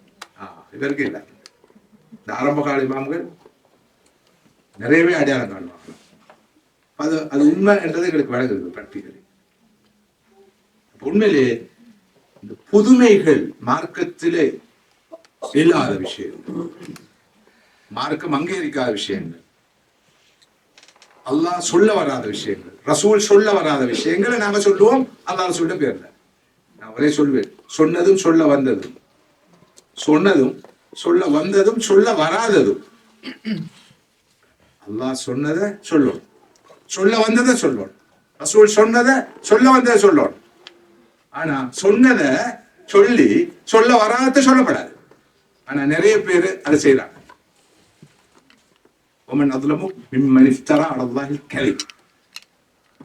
அது அல்லாஹ் மீது பொய் சொல்றது. இதுக்கான பல காரணங்கள் இருக்கலாம். அது மிக முக்கியமான காரணம் இந்த ஹவன் நஃப்ஸ், அந்த நேம், ஃபேம், ரெகக்னிஷன், ஸ்டேட்டஸ் என்ற இந்த ஷஹவாத்துக்கு பின்னால போடுது. இதுவும் ஒரு விளைவு. அடுத்தது இயல்பாக இவங்களால ஒரு பெரிய வேலை நடக்கும் இந்த ஷஹவாத்துக்கு பின்னால போராக்கலான. இவங்களுக்கு சொல்றது உலமா உசு உண்டு. உலமா உசு, உலமா ரப்பானியும் உலமா உசு. உலமா ரப்பானின்னா ரப்பானி அறிஞர்கள், உலமா உசுண்டா இந்த வீணா போன நாசமா போன ஆக்கள். அல்ல உலமா சுல்தாவ சுல்தாவும் இருக்கிறாங்க, ராஜாங்க உலமாக்கள். காலத்துக்கு காலம் அடிப்பாங்க, பல்ட்டி அந்தந்த அரசாங்கத்துக்கு ஏற்ற வகையில் அதுக்கேற்ற வேர்ஷன் ஆஃப் இஸ்லாமும் அவங்ககிட்ட வரும். ஒரு காலத்துல பேசிக்கொண்டிருப்பாங்க பெரிய விஷயங்களை, ஒரு அப்படியே யூட்டர்ன் ஒன்று எடுப்பாங்க, எடுத்து தலைகீழா பேசுவாங்க. நான் இதெல்லாம் அவதானிச்சு கொண்டு தான் இருக்கு. நான் உலமா ரப்பாடியும் இல்லை, உலமா சூலையும் இல்லை, உலமா சுல்தாவ சுல்தாலும் இல்லை, உலமா சாமி தூண் சாக்கி தூண்ல ஒரு ஏன்னா உலமா ரப்பாடி வந்தா உள்ளுக்கிக்கணும், உலமா சுல்தாவ சுல்தா வந்து அங்க உள்ளுக்கிக்கணும், மேல போன வரும். உலமா சாமி தூண் சாக்கி தூண்ல இருந்தா அப்படியே நான் படையணுமானால் என்ன செய்ய, என்ன விட்டுருவாப்பா அப்படி தப்பி விடையணும். விளங்குதோ தெரியாது. சாமத்தூள் சாக்கியத்தூள் மொழிபெயர்க்க இல்லையா, மௌன உலமாக்க கண்டுகொள்ளாம பேசாம பயிலா தப்லா அடிக்க போறவும் இல்லை, அளவுக்கு மிச்சம் போய் முட்டி மோதி மூக்கரப்பட்ட போகக்கூடிய தாக்கத்தும் இல்லை. அப்ப நல்ல புள்ளமா, நல்ல புள்ளமா இல்ல கள்ள புள்ளமா, நல்ல பிள்ளை, கள்ள பிள்ளை. ஓகே, சொல்ல வந்த என்னண்டால் இந்த ஹுப்பு ஷஹவாத்துக்கு ஹவன் நஃப்ஸுக்கு பின்னால போறவங்க அடுத்தவங்களே வழி கெடுப்பாங்க. இவங்களோட பித்அத் எல்லாத்தையும் அறிமுகப்படுத்துவாங்க. இப்ஆத் அல்-ஆஹரீன் வ இப்ஆதுஹும் அன் தரீக். அடுத்தவங்களே அவங்களோட அந்த சிந்தனையை கொண்டு வருவாங்க, சிந்தனை முகாமுக்கு, சிந்தனை பள்ளிக்கு கொண்டு வருவாங்க. அதனால மார்க்கத்தின் பேர்ல வழிகாட்டுகள் கூடும். இன்ன கதீரன் லயுதில்லூன பிஅஹ்வாஇஹிம் பிகைரி இல்ம். அதிகமான ஆட்கள் அறிவில்லாம ஹவாவை வைத்து அடுத்தவர்களை வழிகெடுக்கக்கூடியவர்களாக இருப்பார்கள். இந்த ஹவன் நஃப்ஸால கடுமையாக பாதிக்கப்படுறது தவா. உதாரணமா பிஎம்எஸ் எடுப்புமே, அல்ல ஒரு அமைப்பை எடுப்புமே, இதுல உள்ள தலைவர்கள்ட்ட ஹவன் நஃப்ஸ் இருந்தா நிச்சயமாக அந்த அமைப்பு பல வகையிலும் வழியிலும் பாதிப்படையும். உதாரணமாக வச்சுக்கொள்வோம், எங்களோட அமைப்புல இருக்கிற முக்கியஸ்தர்கள்ட்ட விருப்பு இருக்குது, ஷஹவாத்துகள் இருக்குது, பொசிஷனோ ஸ்டேட்டஸோ அல்லது மற்றொன்றோ இன்னொன்றோ ஈகோவோ இப்படியான மனித பழையினங்கள் இதெல்லாம் ஹவன் நஃப்ஸால வரதானே இருந்தா சண்டைமயமாய் அந்த சண்டை உள்ளுக்கு எப்படி என் அமைப்பை முன்னெடுத்து கொண்டு போறேன். நான் சில அமைப்புகளுக்கு பிரகடனப்படுத்தல, அந்த நிலைப்பாட்டுக்கு வந்து நான் ஒதுக்கி கொண்டிருக்கிறேன். சில அமைப்புகளுக்கு எதையும் நாங்க எங்களுக்கு 10 கூட கேளாத, இது பார்ட் ஆஃப் த சொல்யூஷன் இல்லை. இந்த அமைப்பு பார்ட் ஆஃப் த ப்ராப்ளம். விதிக்கிற ப்ராப்ளம் போகிறதுக்கு அந்த அமைப்பே இன்னொரு ப்ராப்ளம் வந்தா மண்டை குத்தேனா, அதை விட அல்லாஹ்வோட காவல் ரெண்டு ஒதுக்கிக்கொள்ளும். எங்க ஹவன் நஃப்ஸ் ஹுப்பு ஷஹவாத் வேலை செய்தோ, ஹுப்பு ஷஹவாத்தால ஹவன் நஃப்ஸால பாதிக்கப்பட்டவங்க இருக்கிறாங்களோ, அப்ப அந்த அமைப்பு உருப்பட அவங்களோட பிரச்சனையே பெரிய பிரச்சனையா இருக்கும். எனவே ஹுப்பு நஃப்ஸ் அல்லது ஹுப்பு ஷஹவாத் அல்லது இத்திபாவுல் ஹவான்றது தனி மனிதர்கள் வாழ்க்கை மட்டுமல்ல, சமூக வாழ்க்கையும் அமைப்புகள வாழ்க்கையும் கடுமையாக பாதிக்கும். அடுத்தது கண்டிப்பாக இயல்பாகவே சகோதரர் ருக்மான் கேட்ட விஷயம் தான், ஹவன் நஃப்ஸ் இருக்கிற இடத்துல உம்மத்துல பிரிவு வரும், பிளவு வரும், சும்மா டிவிஷன் வரும். அவர்கிட்ட ஹவன் நஃப்ஸ் இவர்கிட்ட ஹவன் நஃப்ஸ் முட்டி போத போல டிவிஷன் தான் வரும். நீங்க நல்லா பாருங்க, நீங்க இலங்கை தவா காலத்தை பார்க்கலாம், தமிழ்நாட்டு தவா காலத்தை பார்க்கலாம், சர்வதேச தவா காலத்தை பார்க்கலாம். உன்னிப்பா கூட பார்க்க தேவையில்லை. நீங்க மேலோட்டமா பார்த்தாலும் நிறைய அணிகள், நிறைய முகாம்கள், நிறைய பிரிவுகள் பின்னால சில தனி மனிதர்களுடைய ஹவன் நஃப்ஸ் தான் வேலை செய்ய முடியும். பெரிய சிந்தனை ரீதியான முறைப்பாடு ஒன்றும் இல்லை, அது சும்மா பம்மாச்சு, அது ஒரு காட்டுவாங்க, பெரிய கொள்கறிதான், இன்னும் மன கட்டி கொள்கறிதான், ஒன்றும் இல்லை. அதனால எங்களோட எனிமீஸ்க்கு அவங்களுக்கு ஒரு வாசம். இப்போ ஸ்ரீலங்கா எடுத்து பார்த்தா அவன் அந்த ஞானசார செல்வி எல்லா அமைப்பு எல்லாரும் சேர்ந்து கொடுத்த இன்ஃபர்மேஷன் தான் அவனுக்கு. கண்டிப்பா கண்டிப்பா ஹவன் நஃப்ஸ் தானே, நல்லா தெரியுமே, அப்படி செய்யப்படாது. ஹவன் நஃப்ஸ் தான் அவங்களோட ஹவா. எனிவே இதுக்கான தீர்வை மட்டும் நான் சுருக்கமாக சொல்லி முடிக்கிறேன். எங்க தலைமையை காணது நல்ல நேரம் என் கையில இருந்துட்டு போயிட்டாரு. இதுக்கான இந்த ஹவன் நஃப்ஸ்ல இருந்து விடுபடுறதுக்கான வழிகள் என்ன? நான் ஏற்கனவே சொன்ன மாதிரி இதுல பாரதூரத்தை விளங்கணும், பயங்கரத்தை விளங்கணும். முடியுமான வரைக்கும் இந்த ஹவன் நஃப்ஸால உந்தப்பட்டு பயணித்துக் கொண்டிருக்கிற ஆட்கள தொடர்பை குறைச்சு கொள்ளணும். அடுத்தது அடுத்தவங்களுக்கு நாங்கள் கைட் பண்ணணும், சொல்லணும், ஹவன் நஃப்ஸுடைய பாதிப்பை எடுத்து சொல்லணும். ஹவன் நஃப்ஸிலிருந்து விடுபட்ட ஒரு சூழலை நாங்கள் உருவாக்க முயற்சிக்கணும். ஹவன் நஃப்ஸால அழிஞ்சவங்கள வாழ்க்கை வரலாற்றை பார்க்கணும். இந்த ஹவன் நஃப்ஸுக்கு பின்னால போய் தன் வாழ்க்கையை தொலைச்சு கொண்ட ஆட்கள்ட நிறைய செய்திகள் பார்க்கணும். நான் அடிக்கடி சொல்ற ஒரு செய்தி தான், வெறுமனே குர்ஆன் சுன்னா மட்டும் படிச்சா போதுமா? நாங்க மனிதர்களையும் பார்க்கணும். சிராத்தல் லதீன அன்அம்த அலைஹிம், கிதாபுல்லாஹ் வ சுன்னத்து ரசூலில்லாஹ், குர்ஆன் சுன்னாவும் முக்கியமாக இருப்பது போல ரிஜாலுல்லாஹ்களை படிக்கணும். குர்ஆன் சுன்னாவின் அடிப்படையில் வாழ்ந்த மனிதர்களுடைய வாழ்க்கை வரலாற்றை படிக்கணும். அன்று வாழ்ந்தவர்கள், பிறகு வாழ்ந்தவர்கள், இன்று வாழ்வர்களுடைய வாழ்க்கை வரலாற்றை படிக்கணும். என்ற எப்போதும் இந்த ரோல் மாடல் சீக்குதே, அவங்க தான் நல்ல தாக்கத்தை ஏற்படுத்துவாங்க, வெறும் சிந்தனைகளை விட, கருத்துக்களை விட. எனவே இஹ்தினஸ் ஸிராத்தல் முஸ்தகீம் ஸிராத்தல் லதீன அன்அம்த அலைஹிம், ஒரு பக்கம் கிதாபுல்லாஹ், இன்னொரு பக்கம் சுன்னத்து ரசூலில்லாஹ், மற்றொரு பக்கம் ரிஜாலுல்லாஹ், இந்த குர்ஆன் சுன்னா அடிப்படையில் வாழ்ந்த மனிதர்கள். அதை பார்க்கணும். பார்க்குற அளவுக்கு தான் அவங்க எப்படி ஹவன் நஃப்ஸை வெற்றி கொண்டாங்க, எப்படிப்பட்ட தியாகிகளாக வாழ்ந்தாங்க, அனைத்தையும் இழந்தாங்க, ஹுப்பு துனியாவிலிருந்து எப்படி விடுபட்டாங்க, ஹுப்பு ஷஹவாத்திலிருந்து எப்படி விடுபட்டாங்க என்ற வரலாறுகளை படிச்சு கொண்டே இருக்கணும். மறுபக்கம் ஹவன் நஃப்ஸுக்கு பின்னால போனவங்க எப்படி அழிஞ்சாங்க, எங்களோட குடும்ப மட்டங்களை பார்க்கலாம், சமூக மட்டத்துல பார்க்கலாம், கடந்த காலங்களில் பார்க்கலாம். ஹவன் நஃப்ஸுக்கு பின்னால போய் என்ன சாதிச்சாங்க, என்ன அடைஞ்சாங்க, இழந்ததை தவிர அவங்களுடைய பொண்ணான வாழ்க்கையை எப்படியெல்லாம் அவங்க தொலைச்சு கொண்டாங்க என்பதை பார்க்கறது கூட நாங்கள் படிப்பில் பெறலாம்.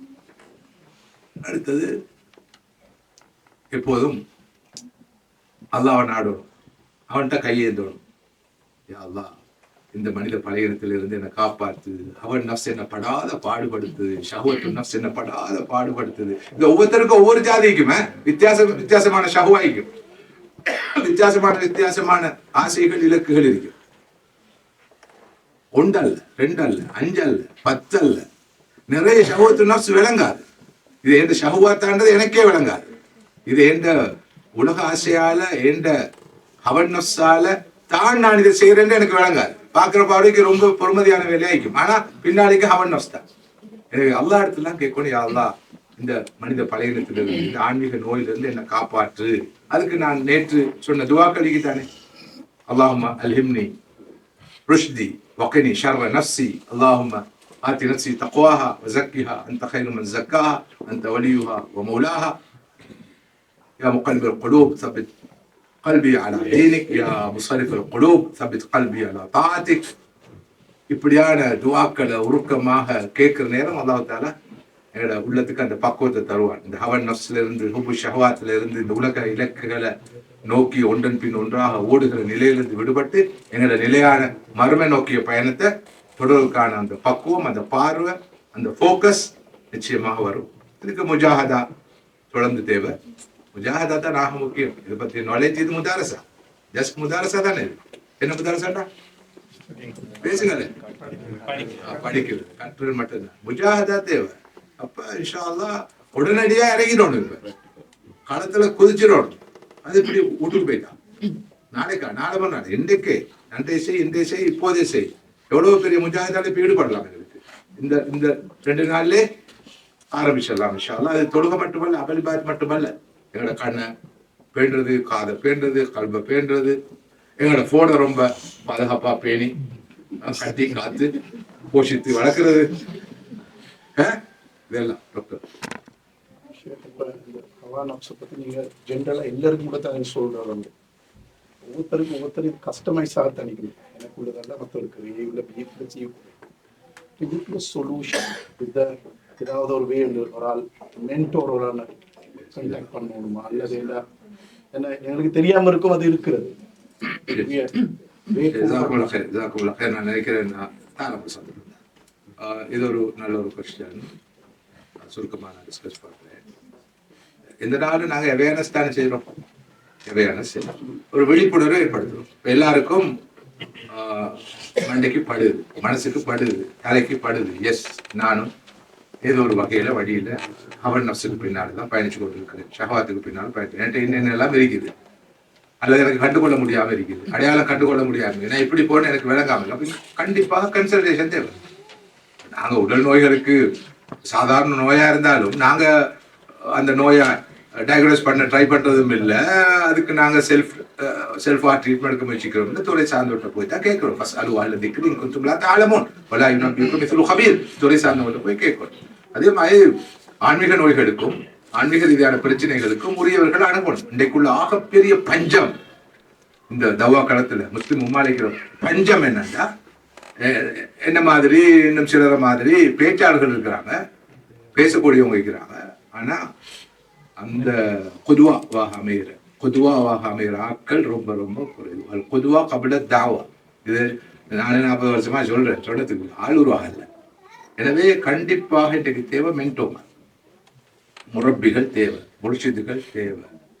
ஆன்மீக ரீதி அவங்க முதலாவது பக்குவப்பட்டு நிற்கணும். அப்பதானே அவங்க பார்க்கறது செய்யலாம், செய்யல அதான் கொடுக்கலாம். நான் 100% உங்களோட உடன்படுறேன். இதே கேள்வி நான் அந்த நாட்டில் இருந்த நேரமும் எழுப்பப்பட்டுச்சு. இந்த விஷயங்கள்லாம் எங்களுக்கு விளங்குது. ஆனால் எங்களுக்கு மென்டோ மாறிலே வழிகாட்டு. இது ஒரு பெரிய பிரச்சனை. இந்த பிரச்சனையை கட்டாயம் தீர்வு காணப்படணும். அதுக்காக தனியான இப்போ ஃபியூச்சர் லீடர்ஸ் எல்லாம் உருவாக்குறாங்க ஒவ்வொரு துறையில இந்த உலகத்துல. ஆனா எங்களிடத்துல அப்படியான முரப்பிகளை திட்டமிட்டு உருவாக்குற வேலை இன்னும் சரியா ஒழுங்கா நடக்கல. அவ்வப்போது அங்காங்கே மேலோட்டமா நடந்துக்குது. அப்பதான் ஒவ்வொருவரையும் தனித்தனியா கேஸ் பை கேஸா பார்க்கலாம், அவருடைய பிரச்சனையை கேட்கலாம், வழிகாட்டலாம். நான் நினைக்கிறேன் இன்ஷா அல்லாஹ் அவங்களுடைய இந்த அமைப்பு கூட எல்லாரும் சேர்ந்து அப்படி ஒரு ஒழுங்கை யோசிக்கிறது நல்லது. தூரத்து தண்ணி ஆபத்துக்கு வருவாது. நாங்கள்லாம் தூரத்து தண்ணி இப்படி தான் வந்துட்டு சும்மா அப்படி வழங்காட்டிட்டு போவோம்.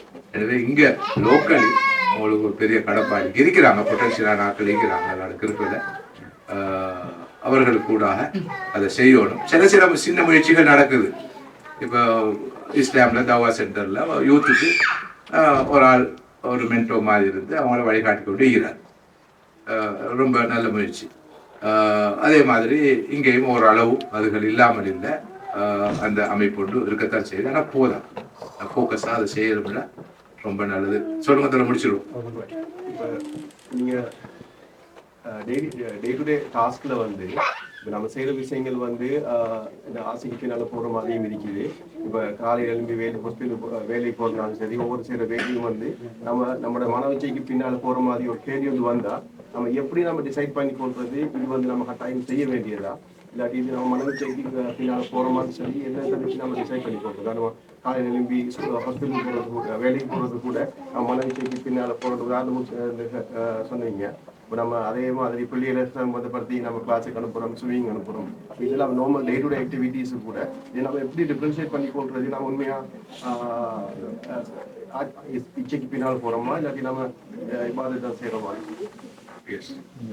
அதில் இன்னொன்று கண்டினியூ பண்ணிக்கொள்ள வர கேள்வி. நாங்கள் யங் ஜென்ரேஷன் மோட்டிவேட் பண்ணுற நேரமும் இப்போ நாங்கள் டார்கெட்ஸ் கொடுக்கலுமே எங்களுக்கு தெரிஞ்ச விஷயம்தான். இப்போ நல்ல ஒரு பொசிஷனுக்கு வாங்க, நல்ல ஒரு நிபுணத்துவம் வாங்கன்னு சொல்லித்தான் நாங்கள் மோட்டிவேட் பண்ணுவோம். அப்போ அது ஒரு வகையான உலகத்தை காட்டித்தான் நாங்கள் அவங்கள என்கரேஜ் பண்ணுவோம்.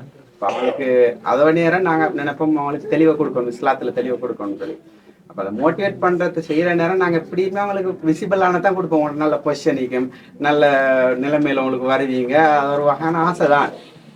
இப்போ அது நீங்கள் சொல்கிறத பார்த்தா இப்போ அது ஒரு சவாத் இல்ல இப்ப அந்த ஸ்பீச்ல நான் விளங்கினது வந்தேன்னா அது ஒரு எங்களோட ஒரு துணியா இடத்துல வந்ததுதான். அப்ப நாங்க அதை வித்தியாசமா பார்க்கணுமா, இல்லாட்டி அவங்கள அந்த விஷயத்திலேயே நாங்க மோட்டிவேட் பண்ணலுமா சொல்றேன். காலையில எழும்பி நீங்க வேலைக்கு போறது, தொழிலுக்கு போறது, உழைப்புக்கு போறது, பிள்ளைகள் ஸ்கூலுக்கு போறது, காலேஜுக்கு போறது, யூனிக்கு போறது, எங்களோட நாளாந்த கடமைகள் செய்யறது, இதெல்லாம் ஹுப்பு ஷஹவாத்துல வரும் என்று நான் சொல்ல வரவில்லை. இதெல்லாம் நடக்கும். அதுவும் இபாதத் தான். அந்த பார்வை இது பிரச்சனை. Perspective, mind set. பெர்ஸ்பெக்டிவும் அது சொல்றது மைண்ட் செட்டும் எட்டிடியூடும் ஆல்ரெடி இஸ்லாமைஸ்டாக இருந்தால் பிஹேவியர் இஸ்லாமியமயப்பட்டு. இவரும் போறாரு ஹாஸ்பிட்டலுக்கு, அவரும் ஹாஸ்பிட்டலுக்கு போறாரு. 2 பேரும் மெடிக்கல் டாக்டர்ஸ். இவரும் ஊபர் ஓட்டுறதுக்கு போறார், அவரும் ஊபர் ஓட்ட போறார். இவர் ஸ்கூலுக்கு டீச் பண்ண போறார், அவரும் ஸ்கூலுக்கு டீச் பண்ண போறார். இந்த பிள்ளையும் யூனிக்கு போகுது, அந்த பிள்ளையும் யூனிக்கு போகுது. வேலை உண்டு. ஆனா பார்வை என்னன்றதான் முக்கியம். இந்த பார்வையை தான் சரி செய்யும். எங்களோட பிரச்சனை எங்களோட மைண்ட் செட், எங்களோட attitude சரியான குழப்பம். அது நீயால இருந்து ஆரம்பிக்கும், எங்களோட இன்டென்ஷன் வந்து ஆரம்பிக்கும். பெரிய சப்ஜெக்ட். நான் நீங்க படிச்சாக்கன்றதால தொட்டு காட்டினா போதும், இல்லை டைம் இஷ்யூ உண்டு இருக்கல. ஸோ இருந்து மார்க்கத்தை ஆழமா படிச்சு கொண்டு போற நேரம் எங்களுக்கு விளங்கும் நாங்க எங்க இருக்கிறோம். நேற்று ஒரு அமர்வுடையோ முந்தின அமர்வுடையோ நான் சொன்ன மாதிரி துனியா இருக்கும் கையில். எஸ், தொழில் இருக்கும் கையில், படிப்பு இருக்கும் கையில், பொருள் இருக்கும் கையில், ஆசைகள் இருக்கும் கையில். எங்க இருக்காது? கல்வியில் இருக்காது. ஆதிக்கும் கல்வியில் இருக்காது. பணக்காரனா இருப்பார், ஒருவர் ஜாகிதா இருப்பார், பயங்கர ஏழையா இருப்பாரு, ஆனா பச்சை ஹொப்பு துணியால இருப்பார். இதுக்கு நல்ல அழகான சம்பவம் இருக்கு. இன்னும் அரை மணி நேரம் தந்தா சொல்லலாம். கடந்த காலங்களில் சொல்லிங்க. நல்லா சும்மா அப்படி மண்டைக்கு படுற, கிட்னிக்கு படுற நல்ல சம்பவம் விளங்குறது. எனவே பணக்காரனா இருந்தா அவர் ஹொப்பு துணி அடைகிறாரு, நல்ல வாகனம் வச்சுக்கிறாரு, நல்ல ஊடுருக்கி நல்ல அழகா உடுக்குறாரு, அவர் துணியா ஆசை அழைக்கிறாரு, ஷாவாத்து பின்னால போறான்ற பாரு பச்சை பிள்ளை, டோட்டலி பிள்ளையானது. ஒருவர் ரொம்பவே ஒழுங்கான உடுப்பில்லை, ஒழுங்கா முடிச்சு இல்லை, ரொம்ப கரீபாய்க்கிறாரு, உடுவாசல் ஒழுங்கா இல்லை, அதனால அவர் பெரிய ஷஹவாத் இல்லாம உலகாசில் இருந்து ஒதுங்கிக்கிறாரு. அது மார்க்க பார்வை அல்ல. இது விளங்குறதுக்கு ஒரு ரொம்ப லாங் ப்ரோசஸ் இருந்து நிறைய படிக்கணும். ஜூத் பற்றி இஸ்லாத்திர பார்வை, ஹுப்பு துனியா பற்றி இஸ்லாத்திர பார்வை. நேற்று நான் நினைக்கிறேன் அந்த யூத்துக்கான ப்ரோக்ராம் நான் கடைசியா சொன்னேனே, எப்படி அந்த பேலன்ஸ் வரணும், உலக வாழ்க்கைக்கு மறு வாழ்க்கைக்கு இடையில உலக வாழ்க்கை விஷயத்தை எப்படி நடந்து போகணும், மறுமண்டு வாழ் நேரம் எப்படி விரைஞ்சி வேகமாக போகணும்னு சொல்லி குரான் எப்படி அல்லாஹ் சொல்லுது, ஃபம்ஷு உண்டும் ஃபஸ்ஆ உண்டும் ஃபந்தஷிரு உண்டும் வசாரிஉ ஃபஸ்தபிகு வஃபிர்ரு. மறுமையோட விஷயத்துல குரான் வேகமா போங்க, விரைந்து போங்க, பறந்து போங்க, அவசரமா போங்க, போட்டி போட்டு கொண்டு போங்கன்னு சொல்லுது. உலக விவகாரங்களை சொல்லும் போது நடந்து போங்க, அமைதியா போங்க, மெதுவா போங்க. இப்ப எப்படி போறோம்? Right opposite. மர்ம விஷயத்துல நடந்து போனாலும் பரவாயில்ல, தவழ்ந்து போறோம். உலக விஷயம் மட்டும் வந்தா பறக்கிறண்டா அப்படி பறக்கிறோம். அப்ப இந்த பார்வைகளை தான் சரியா நாங்க இன்ஷா அல்லாஹ் விலகிக் கொள்ளணும்.